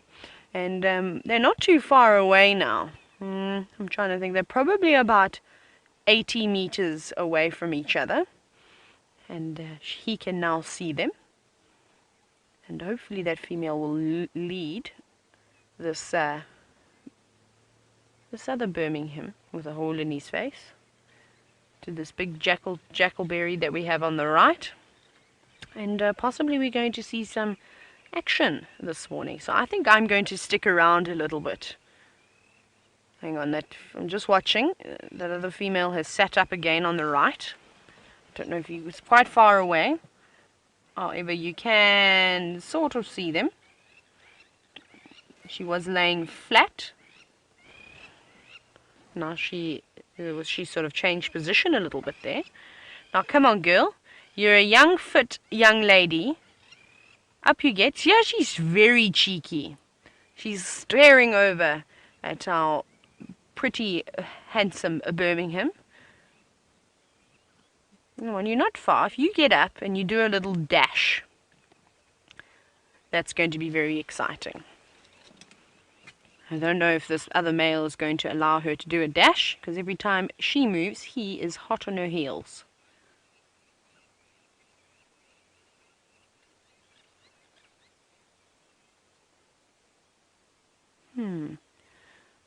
Wondering what is actually going on inside her head.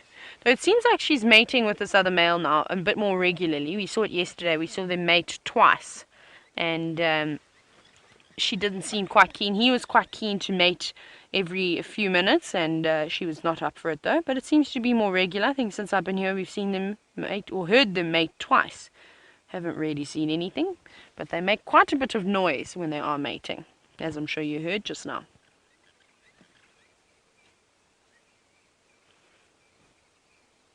No, our other Birmingham has gone to sleep.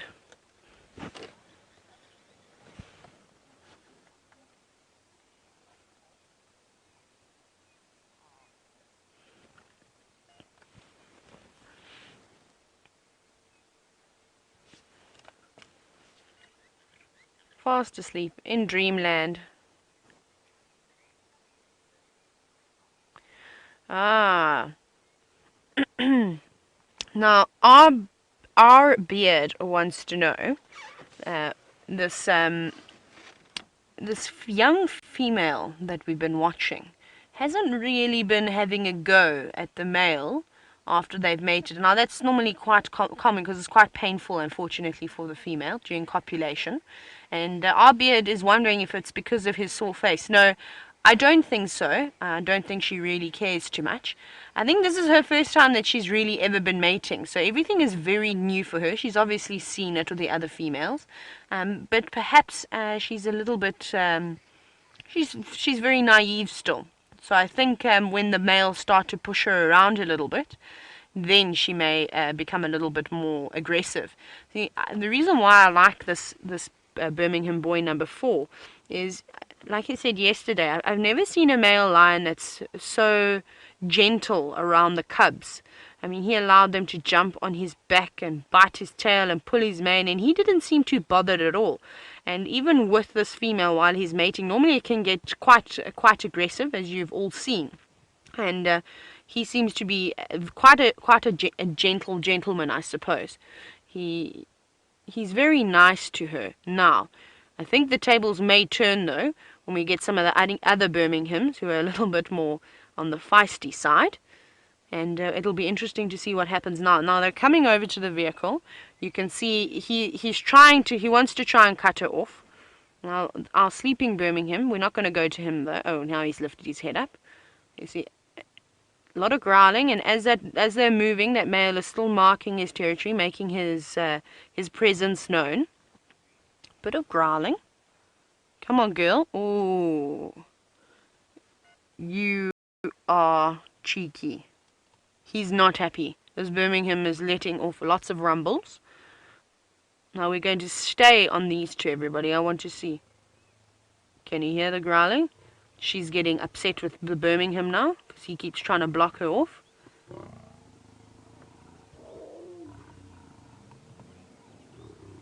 We may have an argument here. What's going to happen? This is very interesting, everybody. Oh, she sat. Let's see what she's going to do. Oh, he's not happy. He's not happy with the situation at all. Now, it's natural for this big Birmingham that we're looking at now to be growling and be acting quite aggressively because he wants to be the one that mates with this female for the next few days. So there could be a bit of an argument. And she's really throwing a spanner in the works, I'm afraid. She's not being a very nice lady. But I think I agree exactly with Jamie. I think she's had enough of the boys. Like I said, she's young, she's very inexperienced. And if she can cause a big distraction, like a fight, she's going to run away. She's going to run straight back to the pride and seek shelter. Maybe she'll even run further than that and try and move away from him completely. I've seen it before. Females like to give the males a slip and have their own private time every now and then. As we've seen, the males are really only interested in eating and mating, when it comes to lions, that is. There's still quite a bit of growling going on. I don't think you can hear it, it's a bit far.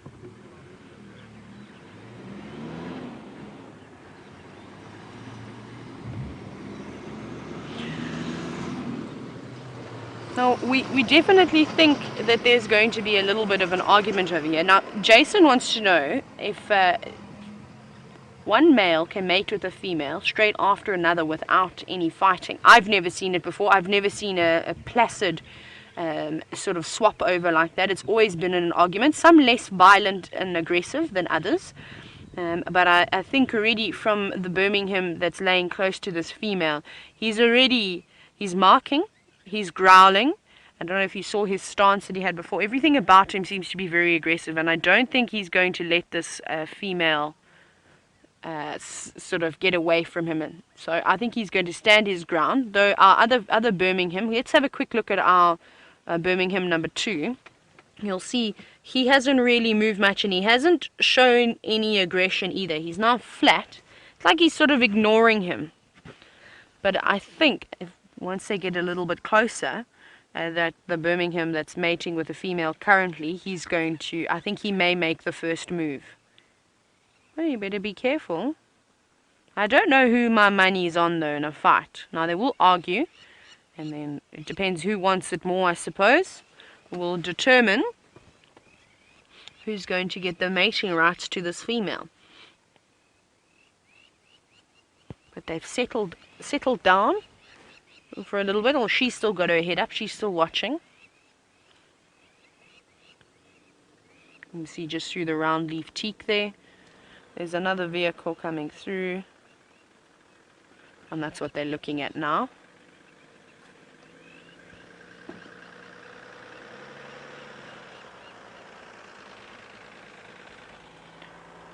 Come on girl, get up. Let's cause a bit of a dispute this morning. You've already caused some tension. Finish off what you've started. Now, I don't know if any of you have ever seen two males fighting before. It is definitely something. It's very loud and they are very rough with each other. So I hope you're all prepared for that if it does happen. Here's a big yawn. Let's see. Yep. You know, you're rolling over, not getting up. She's got a big belly though, as you can see. Still lots of growling. I think it's a bit too far for all of you to hear. But she seems slightly agitated. You see her tail moving quite a bit, and I don't think it's swatting flies. They're not far now. They must only be about 60 meters away from each other. And now this other Birmingham that we were looking at earlier, the one that was sleeping, he's actually got the upper hand because he's on higher ground. Now, so straight away, if that Birmingham gets up from a distance, he's going to look a lot bigger to the others, to this other Birmingham that we're looking at now. And he may feel threatened because he's got an advantage of coming from a higher vantage point. I don't know if you can see. The other lionesses have actually just come down to have a drink now. It might be difficult. There's quite a few trees obstructing.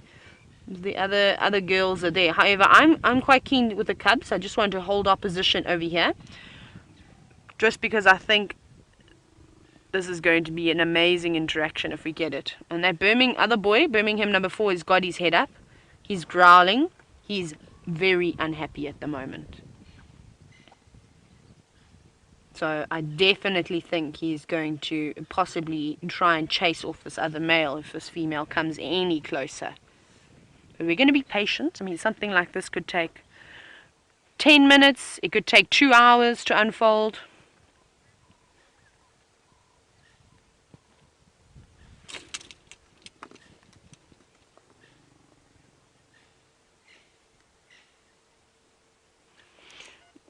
Now, Angelique, thank you very much for this little information that you fed me.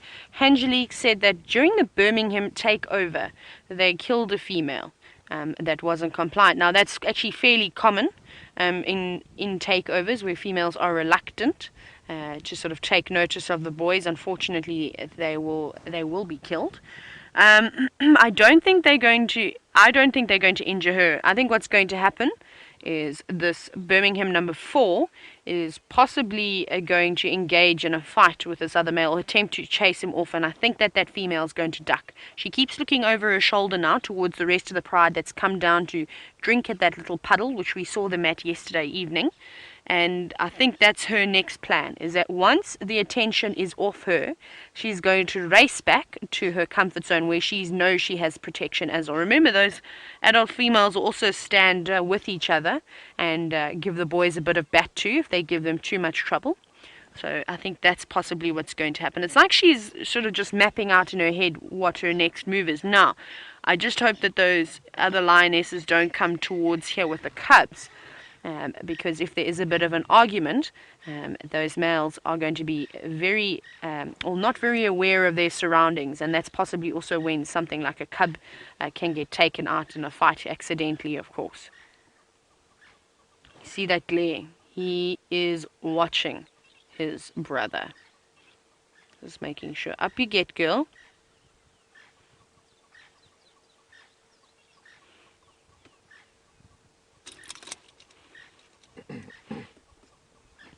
Now, I know a few of you have been asking if this female does get up and run away, won't he just find her again?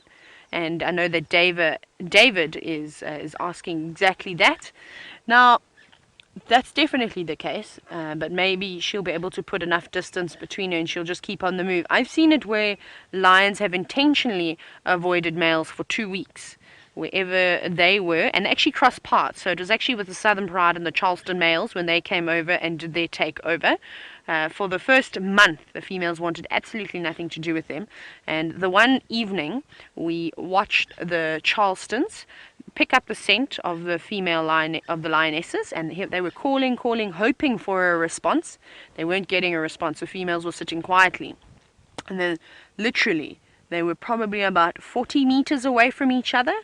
The females gave them a slip. They quickly snuck past them. Like, I'm not joking, I've never seen lions tiptoe until that day, and raced down into a drainage line, and then they proceeded to zigzag. I couldn't keep up with them. They were going through a drainage, and then they would double back, and I watched these males try and follow their scent, and they just couldn't work out what they were doing. And this is what happened for 2 weeks. They evaded the Charlestons. Eventually they caught up, but they had 2 weeks break from them. So that can happen. That can definitely happen.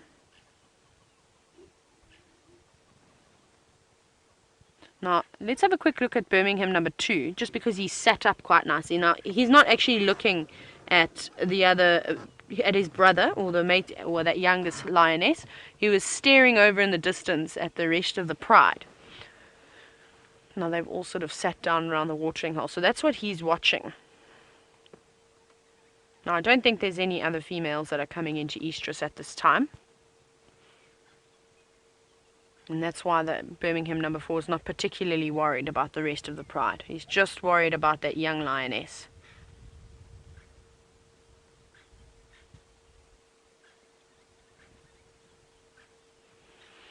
But it's going to be quite exciting to see these events unfold. And hopefully, it doesn't seem like there's too many vehicles that want to come here anymore. I think a lot of them have already come through. So hopefully we'll be able to sit here for the remainder of the show and see what happens.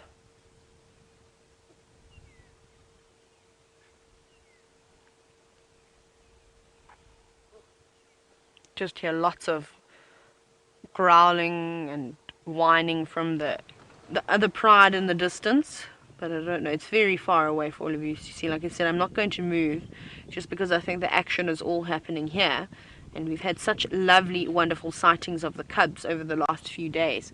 I think we need to change it up a bit. You can see them there all drinking in a little puddle of water, or a little mud wallow.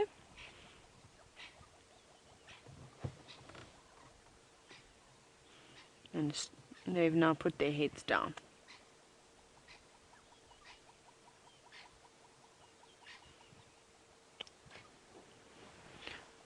I've been resting now. I was just trying to time what the intervals are for about 8 minutes.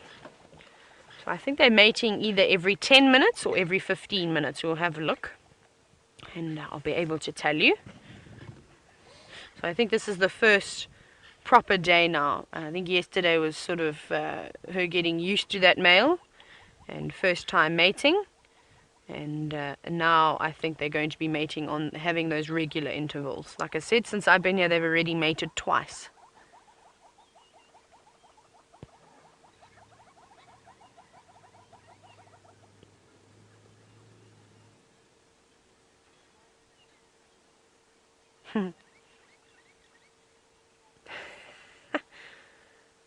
Having a good laugh.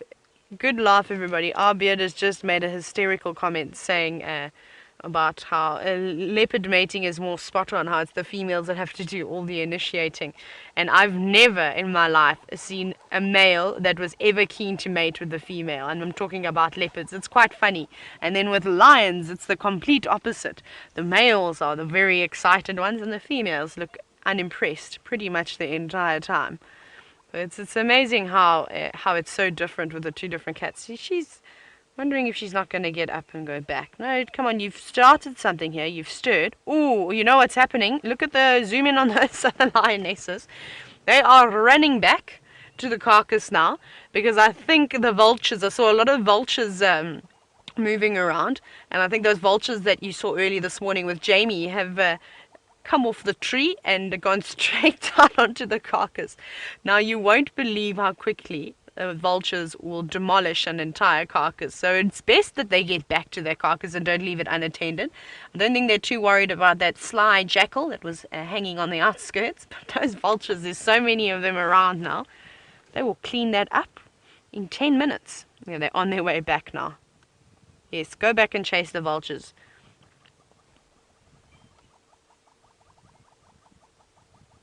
I'm hoping that the hyenas are going to start coming in and hanging around soon. But I think with the presence now of 2 big Birminghams, they might be reluctant to come through just yet. But hopefully we'll be able to watch this carcass over the next few days, and maybe we see some nice interaction with the hyenas. Still waiting to get a decent sighting of a hyena. Just had one very quick one the other morning. She looks a little bit more awake again.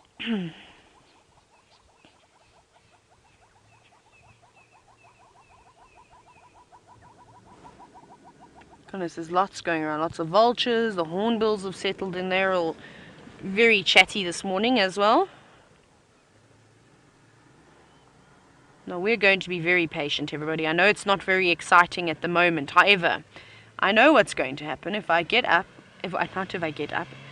move this vehicle and we go towards the cubs. We're going to miss all this action that could potentially happen between the mating pair and Birmingham number 2. So I'm quite happy to hold my ground.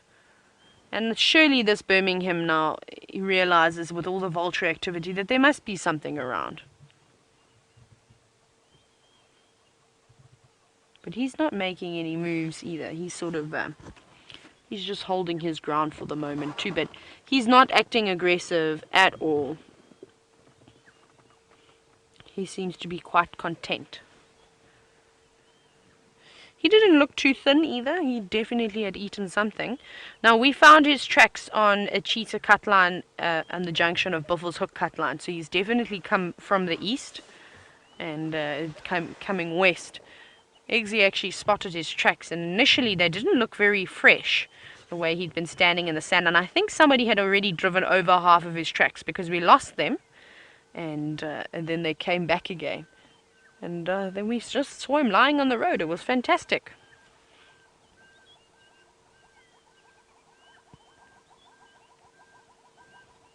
Don't know if you can hear all those birds chatting away. Hornbills.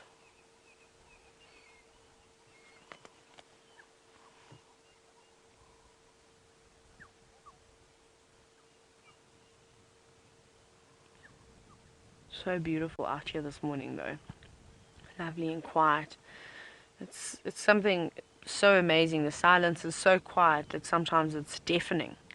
And that's definitely something that I notice as soon as I get back to the cities is how terribly quiet, how terribly noisy it is, with the sound of the traffic and the police sirens and people shouting.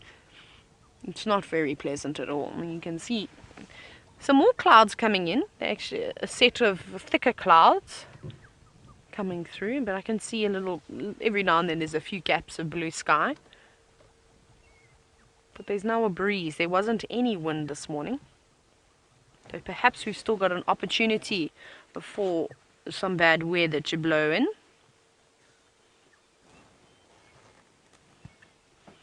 But no threatening rain clouds just yet.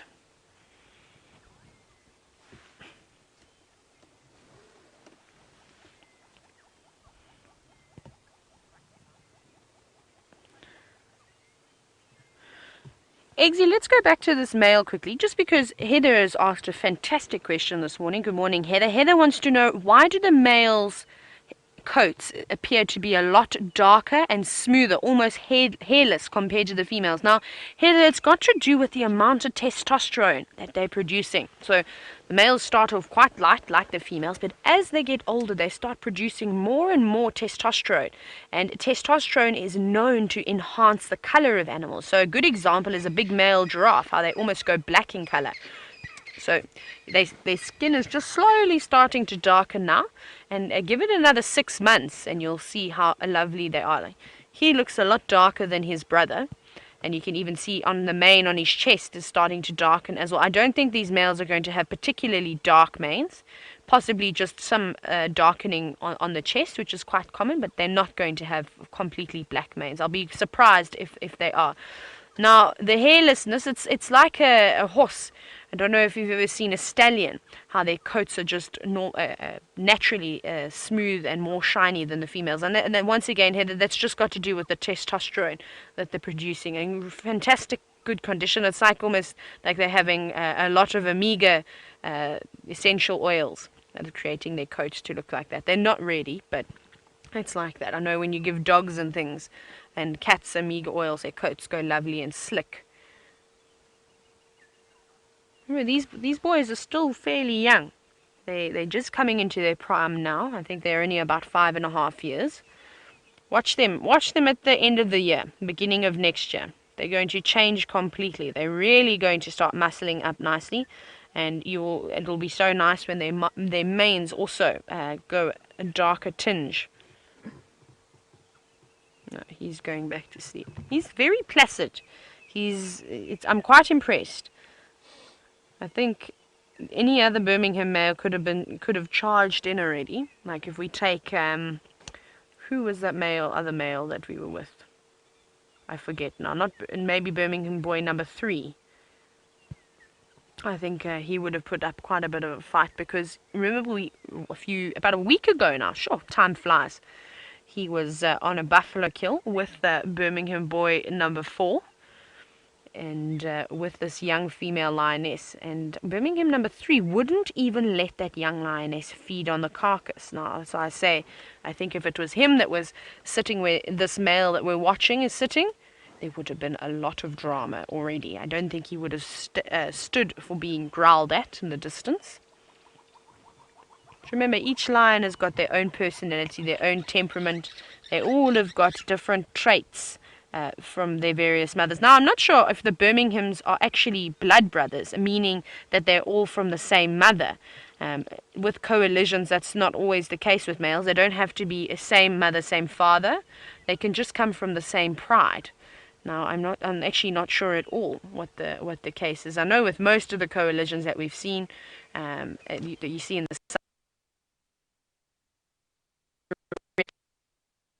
then it would be half siblings.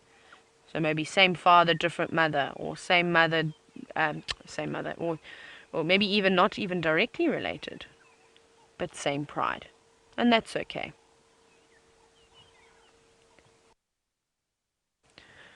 So while I sit and wait for this wonderful drama that we're hoping to unfold, let's go see how Jamie's morning's going.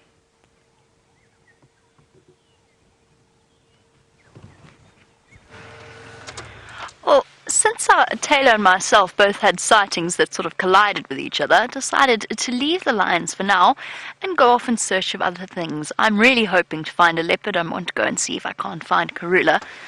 Perhaps these guys know where she is. I know Tayla was asking some impala this morning about whether or not they know where Karula or perhaps any leopard might be. But impala are the strong, silent type out here. Unless, oh, look how pregnant she looks. They're starting to show properly now. The females bulging outwards a little bit, and pretty much every single female in this herd will be pregnant, except for the youngest ones that would not have been ready to conceive just yet. Just ever so slightly bulging around the belly area. And to see the fresh green grass is such a pleasure. I can't believe it's the same place. It really is so amazing how quickly it's gone green.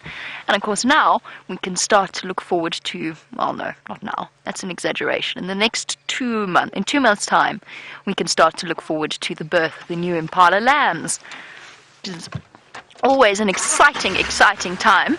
For us because they're adorable to watch as they wobble about, and for the predators because it is, especially for the leopards, a time of plenty. I got very excited. I thought I found a drag mark earlier, which of course would indicate a leopard being in the area, but unfortunately it turned out to be a snake track. I tried to follow it for a little bit, but it can be quite tricky to tell the difference between the two. But generally a drag mark tends to be slightly deeper than the slithering of a snake. And sometimes you don't necessarily get that perfect serpentine motion visible in the track that you imagine snakes to move through or move along, especially if it's something like a puff adder, because they move in a straight line, basically by stretching their body forward and then contracting and pulling the rest of their body after it. So a puff adder moving in a standard pace actually leaves a completely straight track. There you go, a drag mark, but a false alarm, unfortunately. I suppose it is a drag mark, it was the snake dragging its body behind it, but not quite what I was looking for. I'm going to I've decided, since I don't think anybody's checked around this area, I'm going to go check Leadwood Road, the last place that we saw Karula. That was a long time ago, but she might have decided to return. At least I'm hoping that's the case.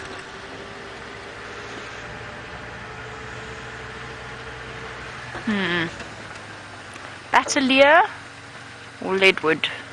Let's do Battalier. Doesn't look like by the tyre tracks anybody's done this road in a while.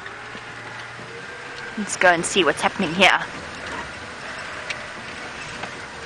I do sometimes wonder, because there's certain roads that for some reason just don't get driven as often as others. And I sometimes wonder how often we miss something like a leopard kill right next to the road, because we just haven't driven that particular road that particular day. Although I don't think I actually want to know the answer to that question. Perhaps it's best left to the imagination, or indeed how many leopards we drive past. I'd love to know the total of leopards that I've driven past in my lifetime in the bush.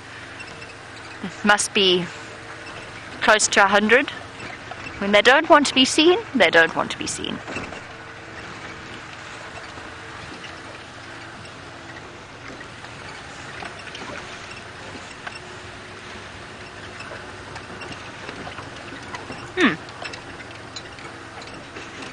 Let's try and get a view of the Inyala. All the animals are hiding away this morning. There's so much water around that the animals are so incredibly dispersed. They don't have to gather around water holes because they can just drink from any puddle. Oh, Nyala, you're making my life difficult. Not intentionally, obviously. Oh, goodness. Here's one.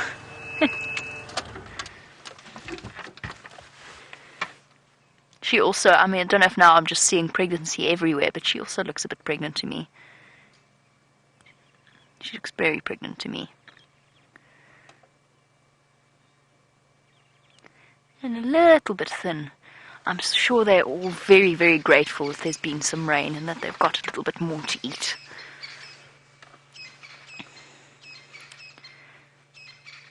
Hands down, one of the most beautiful antelope species. I believe that you got to see, which is something that you don't get to see here on Djuma, but that you got to see their their largest cousins, the eland, which is the largest of the antelope species and related, believe it or not, to the Inyala and the kudu and even the little bushbuck. They all fall under the spiral-horned antelope tribe. Hard to believe, though, that there's that genetic relationship between them.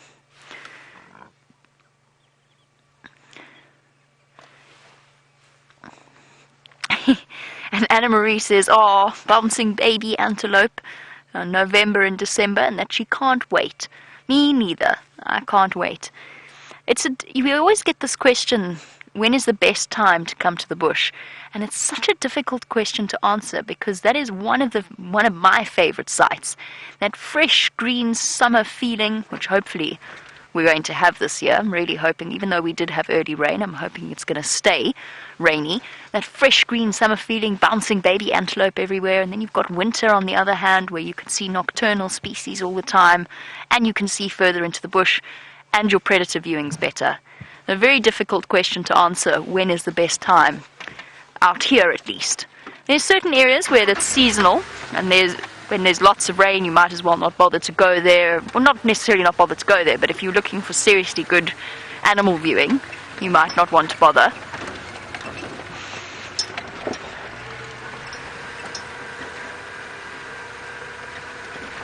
And two of my closest friends are from Northern Ireland, and they asked me when the best time for them to come and visit is, and one of them got heat stroke.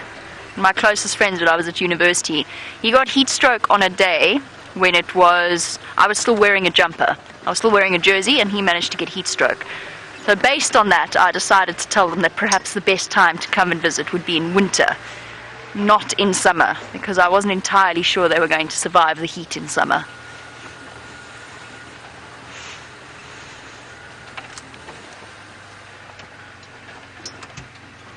I'm going to concentrate on searching for leopard tracks or any sign of the queen. Let's head back across and see how the drama of the morning is playing out with Tayla and her lions.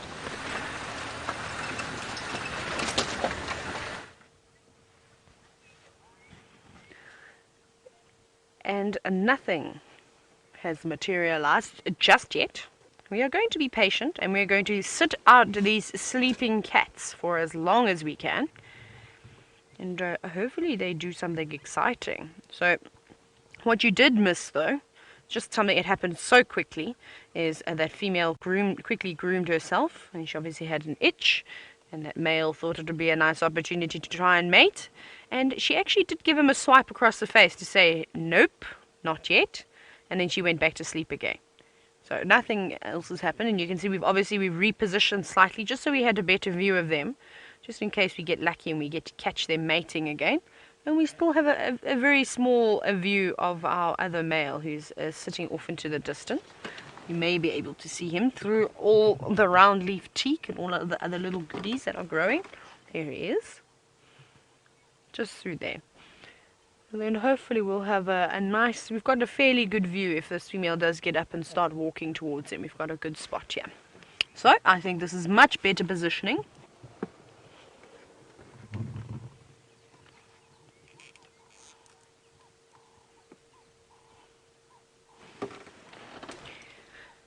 Remember everybody, we are live this morning. Well, we're always live, so you're welcome to send me some questions or send Jamie some questions. You can either hashtag Safari Live on Twitter, or you can even send us an email, questions@wildearth.tv.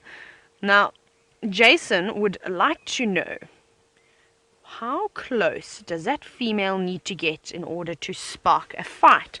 Now, I don't think there's an exact amount of space that she needs to be. I think if she gets up and she goes about another 20 or 30 meters closer to that male, I think that Birmingham male number 2 is possibly going to stand up. And as soon as he stands up, I think that's going to feel like a threat to Birmingham number 2.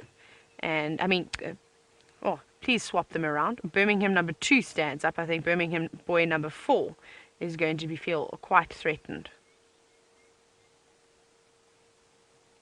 So we'll have to see. Or did I swap them around? Now I've confused myself, everybody.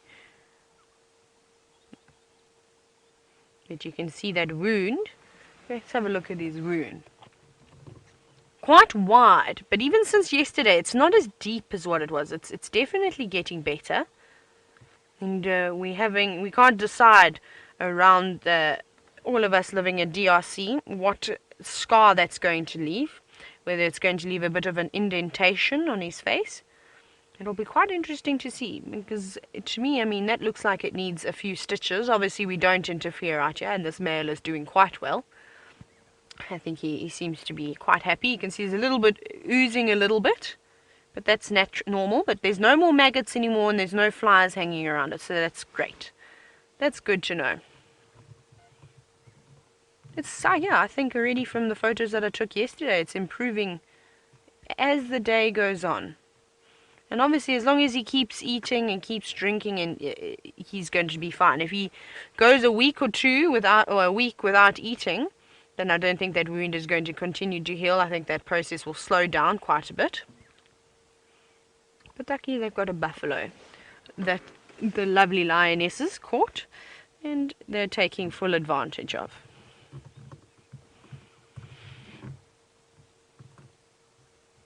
But they are fast asleep now. Now they've gone on for almost 20 minutes now without mating. So I don't think we're going to have a textbook mating process like we normally do, where you see how it progresses from 10 minutes to 20 minutes to 30 minutes to 40 minutes, etc.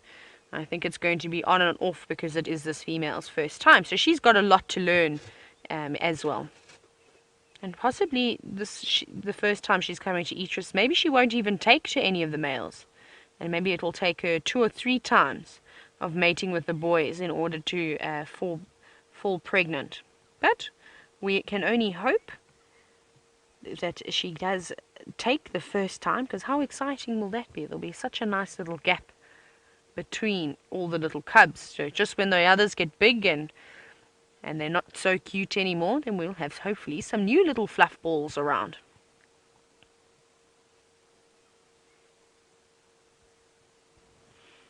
Now I'm also itching to go and have a look and see what the rest of the pride is doing, but I also don't want to leave here in the same breath, just because I know how dramatic this could be if something does unfold here.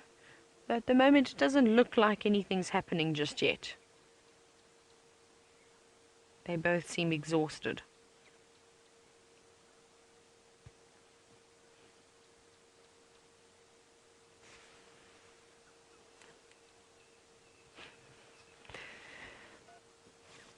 Eggsy and I were having a good chuckle earlier this morning. I must tell you about what we talk about behind the scenes, because sometimes it's quite funny. And we were saying that we hope she doesn't, this young lioness doesn't have cubs too soon, because we feel as though she's going to grow up then. And Patricia would like to know if this is the same lioness that chased Tingana up a tree as well as chased the giraffe. Now, Patricia, that's correct. And this is why Eggsy and I were talking about it, is we said that she's going to grow up and she's going to have adult responsibilities, and she's not going to be able to do all those reckless things like chasing giraffe and chasing leopards up trees. So that was our little joke that we had this morning.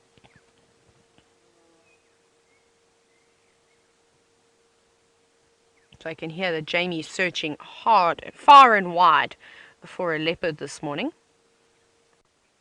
Hopefully she gets lucky. I attempted my luck this morning with of course no leopard, but I did find a big male lion, which was not too bad. I can hear contact calling in the very far distance from the other females.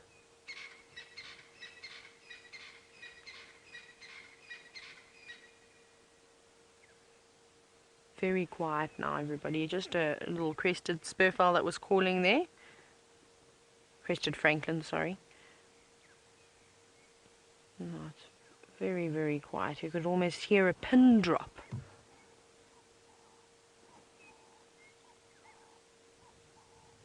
It's quite nice to just sometimes sit and enjoy the peace and quiet. It's really beautiful.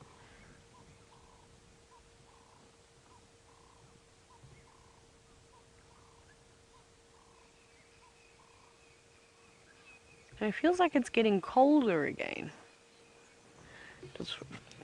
When I first woke up, it was warm this morning, and then it got freezing as we were driving along, and then I thought it warmed up again, but now I'm a bit colder, which is good for us. Hopefully the lions and even the leopards will be a little bit more active in this cooler weather. Though these two seem to be enjoying a good snooze.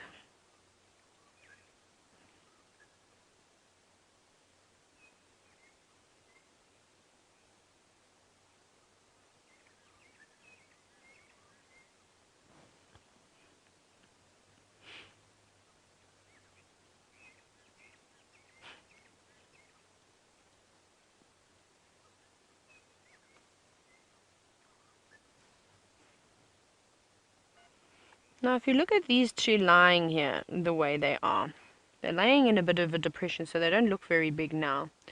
And David wants to know, or his comment first, because David said that the males don't look too much bigger than the females. Now, and he's wondering, is this true? These Birminghams, like I said, they've still got a little bit of growing to do, but however, they are much larger than the females. Hopefully, when they stand up again, if they stand on level ground, David, you'll be able to see that he is much taller than her, and he's also a lot more broader at the shoulders than what she is. Now, typically, a male lion can get to anywhere between 200 and 230 kilograms. That's quite big. Now, I believe the largest recorded male lion that's ever been found was in the Kruger National Park, and I can't remember what he died from, but he was massive, and they weighed him, and he weighed 250 kilograms. That is enormous. Now, that's exceptionally big, and a female will typically get anywhere between 150 and 180 kilograms, would be quite a big female too. Now, this lioness, she's quite a bit smaller than the other ladies. So I reckon she's probably at about 120 kilos at the moment, and that big Birmingham I reckon they're not massive. I don't think the Birminghams are particularly huge. I'm trying to guess. I think they're maybe just shy or maybe around 200 kilograms. I don't think too much more than that. But they could still put on quite a bit of weight and fill out a little bit more. They can still get a bit more robust. And hopefully they will. Hopefully they will. I think the biggest change of male lions is now when they're between 5 and 6 years old. I often see quite a dramatic change. So keep an eye out over the next few months. Keep taking screen captures, and so that you can note the difference. And even if you've got some screen captures from when these Birminghams first took over, it'll be quite interesting to see how different they're looking compared to back when they first came through. So even if you can hashtag Safari Live on some of your old screen captures of the Birminghams, that'll be really great to have a look at a little bit later.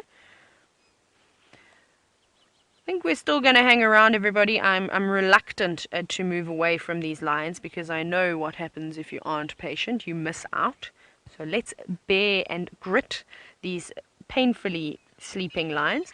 But while I wait, let's go to Jamie and see if she's managed to find anything else on that leopard.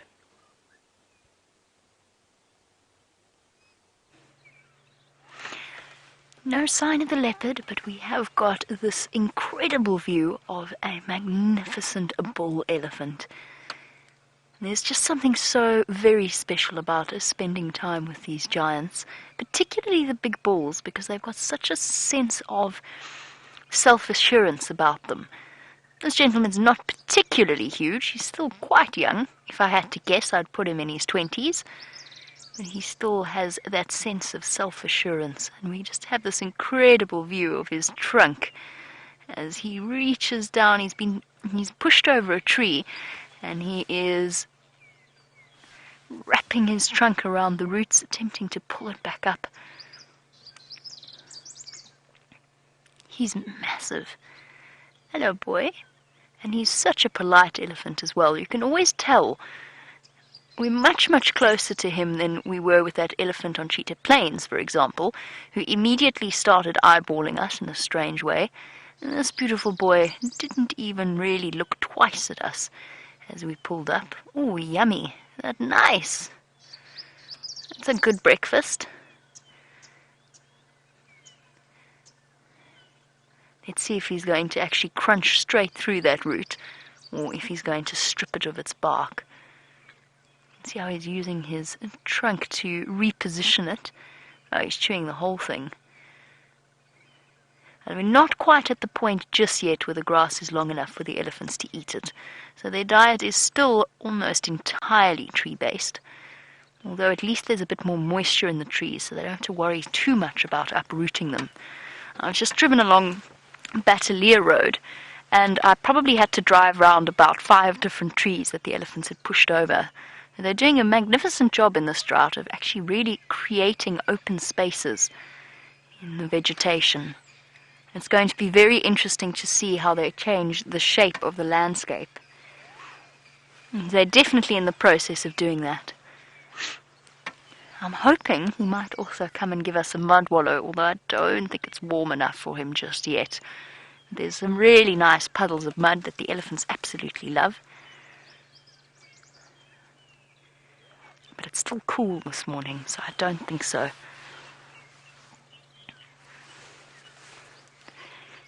There's such a profound sense of peace in sitting with a sighting like this. Got quite an impressive set of tusks. As I said, he's still young. Those are still going to grow. They're nice and evenly shaped.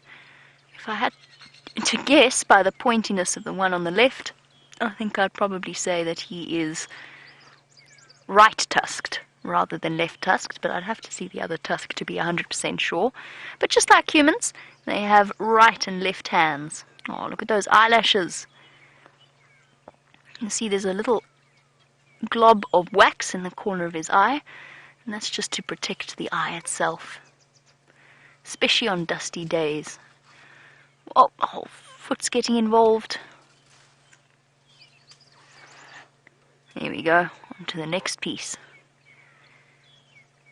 They make it look so easy, stripping away bits of bark and pulling up branches and roots, In reality, it would be absolutely impossible for us to achieve, yet they make it look effortless.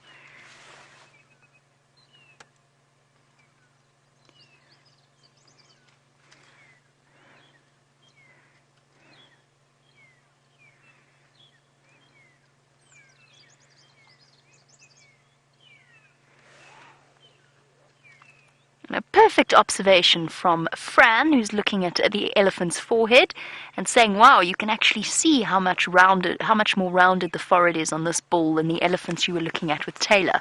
And absolutely. So for our newer viewers, it's one of the best ways to tell the difference between a male and a female elephant is when they're fully grown. You want to be careful when they're young because the young bulls aren't quite so well developed. But when they're fully grown, the males have a rounded profile. So their forehead has a gentle outward bulge, whereas that of the females is much more angular. Fran is absolutely right. On mature bulls like this one, you can see, look how round that is. It's almost a smooth, perfect curve from the top of his trunk to the top of his head. And of course, the slightly thicker tusks is usually a good indication. Oh, and he's got a nick in his ear as well. Little hole in his right ear. That will stay with him for life. Although what he might do is actually tear that open, just in the position that it's in. It could hook something, and he could end up with a slightly larger hole.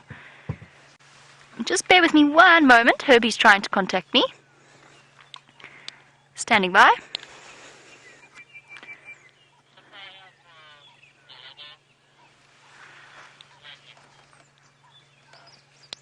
I'm quite far. I'm on Chelepan.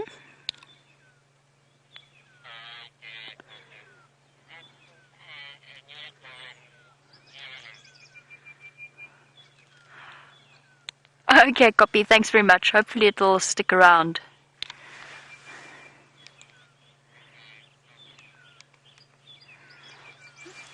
Herbert just calling me to tell me. Sorry, I'll explain to you in a moment. No problem. I'm with my daughter-in-law here, Chelepan Road. So Herbert is just calling me to tell me that there is a brand new baby Nyala next to Galago Pan. So he wanted to know how far away I was in case I wanted to come and have a look at it. Which of course I do, but I'm actually quite far away. And the chances of us getting there and it still being there are relatively slim. But there you go. For all of our viewers looking forward to bouncing baby antelope, we're already starting to see them. And of course Nyala don't have a strict breeding season. They breed all year round. But there is a peak at this time of year. So there we go. Back to our lovely Ellie bull.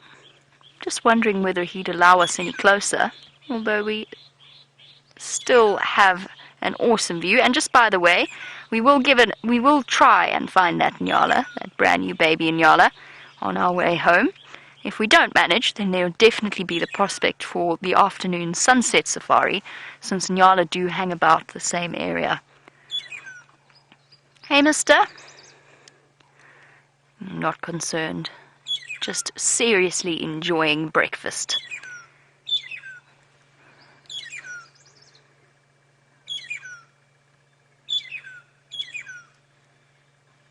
I'm not sure if you can hear that bird that's whistling.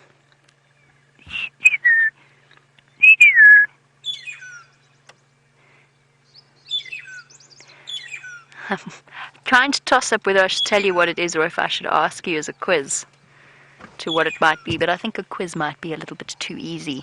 It's a magpie shrike. It's a long-tailed shrike. I'll just reposition so you can see them making such a racket. Here we go. I'm afraid right up against a very bright sky, but there we are. Those are the birds chirping merrily away. Choo-choo-choo. A magpie or a long-tailed shrike. Oh, look at that call and response. How cool is that? One on the right starting, the one on the left finishing.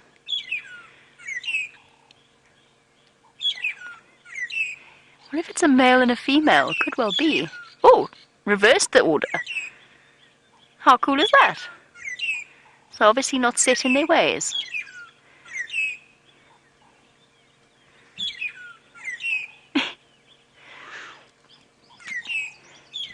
They're like members of an orchestra. Each one knows which part to play. That one's got the boring part. Doo-doo.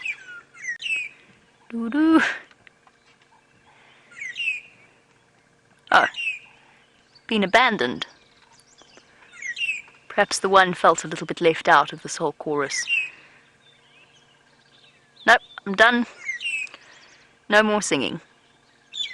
Oh, there we go. Much more interesting part. Oh, sorry. You've lost your duet, buddy. Cool. Little insight into the magpie shrikes. Just going to go forward a little bit now. See if we can get another view of our Ellie.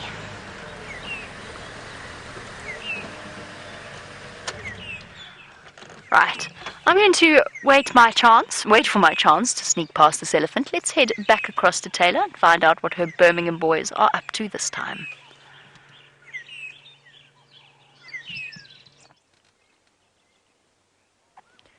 They are sleeping, still sleeping. Not much has unfortunately happened. I think what I'm really getting keen to do now is to go and have a look and see what those other lions are doing. Just because I don't know what's going to happen, everybody. I wish that I could tell the future. But this female hasn't shown any interest whatsoever in this male. And he is a very polite lion. He tries to coax her very gently in sort of saying, right, I'm ready to mate again. And then she declines. And it's happened twice now. And he sort of says, okay, that's okay, I'll go back to sleep. So that's why I'm thinking that they're not going to mate again until she says yes. Just because he's a bizarre lion. I don't think I've ever come across a lion like this male that we're looking at. He's very gentle. Which is refreshing.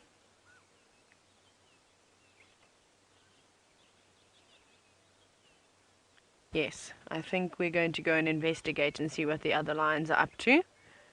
They're not too far away, so if we hear any commotion, we can come racing back down. But I think that's what we're going to do. Let's quickly go and have a look.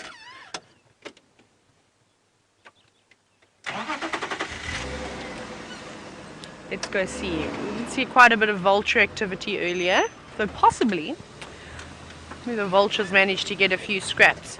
Like I said, though, I'm going to be listening very carefully in the next few moments, just to see if perhaps anything else develops over here, but no one has even lifted their head just yet. Maybe a little bit bumpy for us here. Okay, let's also pick up the pace. Let's quickly go and have a look. Now those other lionesses, they did come through and have a drink of water. So I hope they are not sleeping too. Just looking over my shoulder, everybody, just making sure that those lions don't get up as we're driving away, but I doubt it. Okay, let's go through here, find a little gap, and find a gap. We just need to get onto the fire break. Through this little gap here, almost there.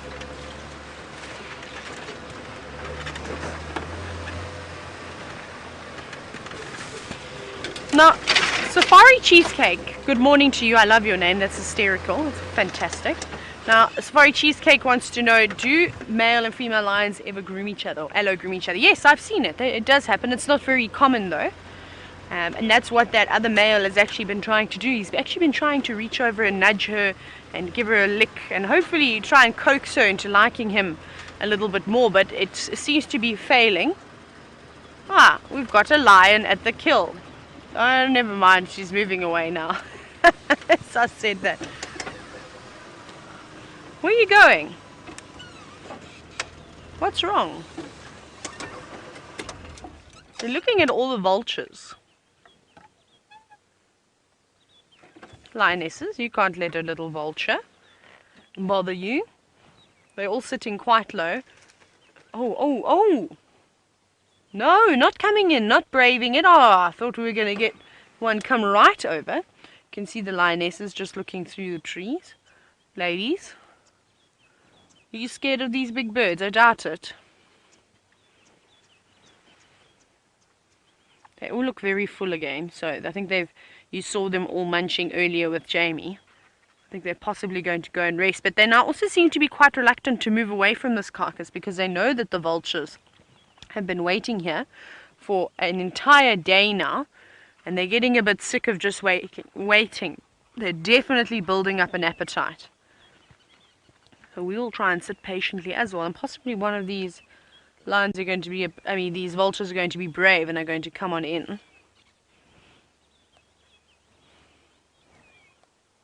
Those ones don't seem to be paying too much attention, a few of them looking over.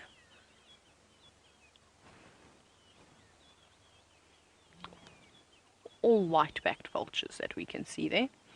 And here are a few contact calls again from the lionesses, but they're moving further away from this carcass. Now I know there seems to be a trend. These lovely ladies seem to also move away from their carcass quite early when there's still quite a bit of meat on it. There is definitely some flesh. There's not a lot left. Hopefully they'll hang around until this afternoon. You can see them just disappearing into the thicket. There's one of the cubs.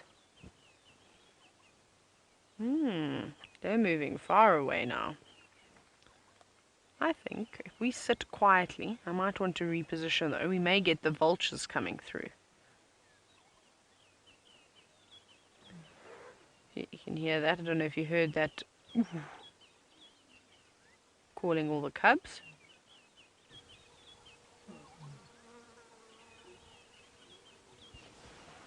Just looking back over my shoulder, but I can't see any development. I can't hear anything from behind us.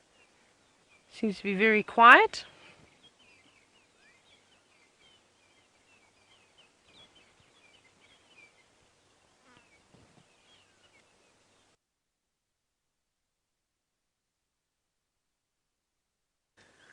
Just because there's one vulture up here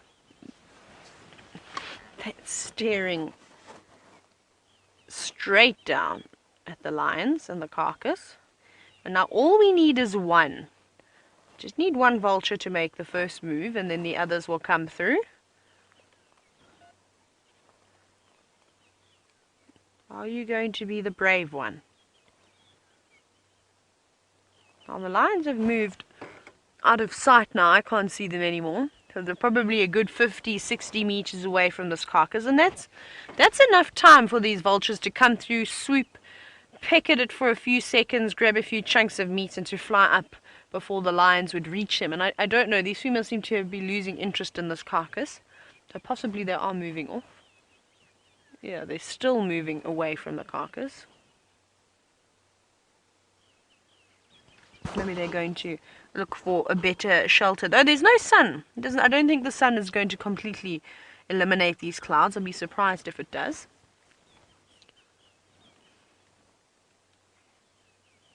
Come on, vultures, come on.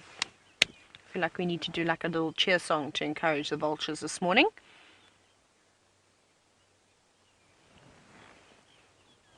Lots of them here. They spread out all over. They're looking. They're going, where's everyone gone? Where are those lions gone?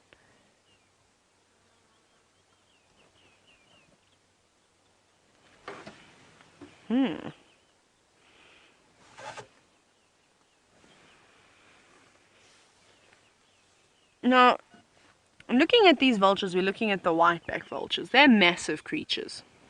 Not quite as big as a lappet face, but in this area, they're about this. Well, I suppose them and the white-headed vulture of similar size. Now, David from Napa wants to know how much do these vultures weigh. Now, I'm just going to give you a rough estimate, but I reckon they're anywhere between about 3.5 and 5 kilograms, somewhere around there. They're relatively large, and I know that the lappet-faced vulture can weigh up to about 8 kilograms, which is absolutely massive. Now, unfortunately, it doesn't look like any of these vultures are braving it, and coming down to swarm the carcass and feed on our lovely buffalo. That's in the bottom left-hand side of your screen. But possibly as these lions keep moving further and further away during the morning, they may come down. Now, we haven't had any more action or heard anything else from our love couple, and it's almost that time where I'm going to have to say goodbye to all of you. So I hope you've enjoyed this morning, and I hope you carry on watching for this evening. And Eggsy and I will see you a little bit later for the sunset safari.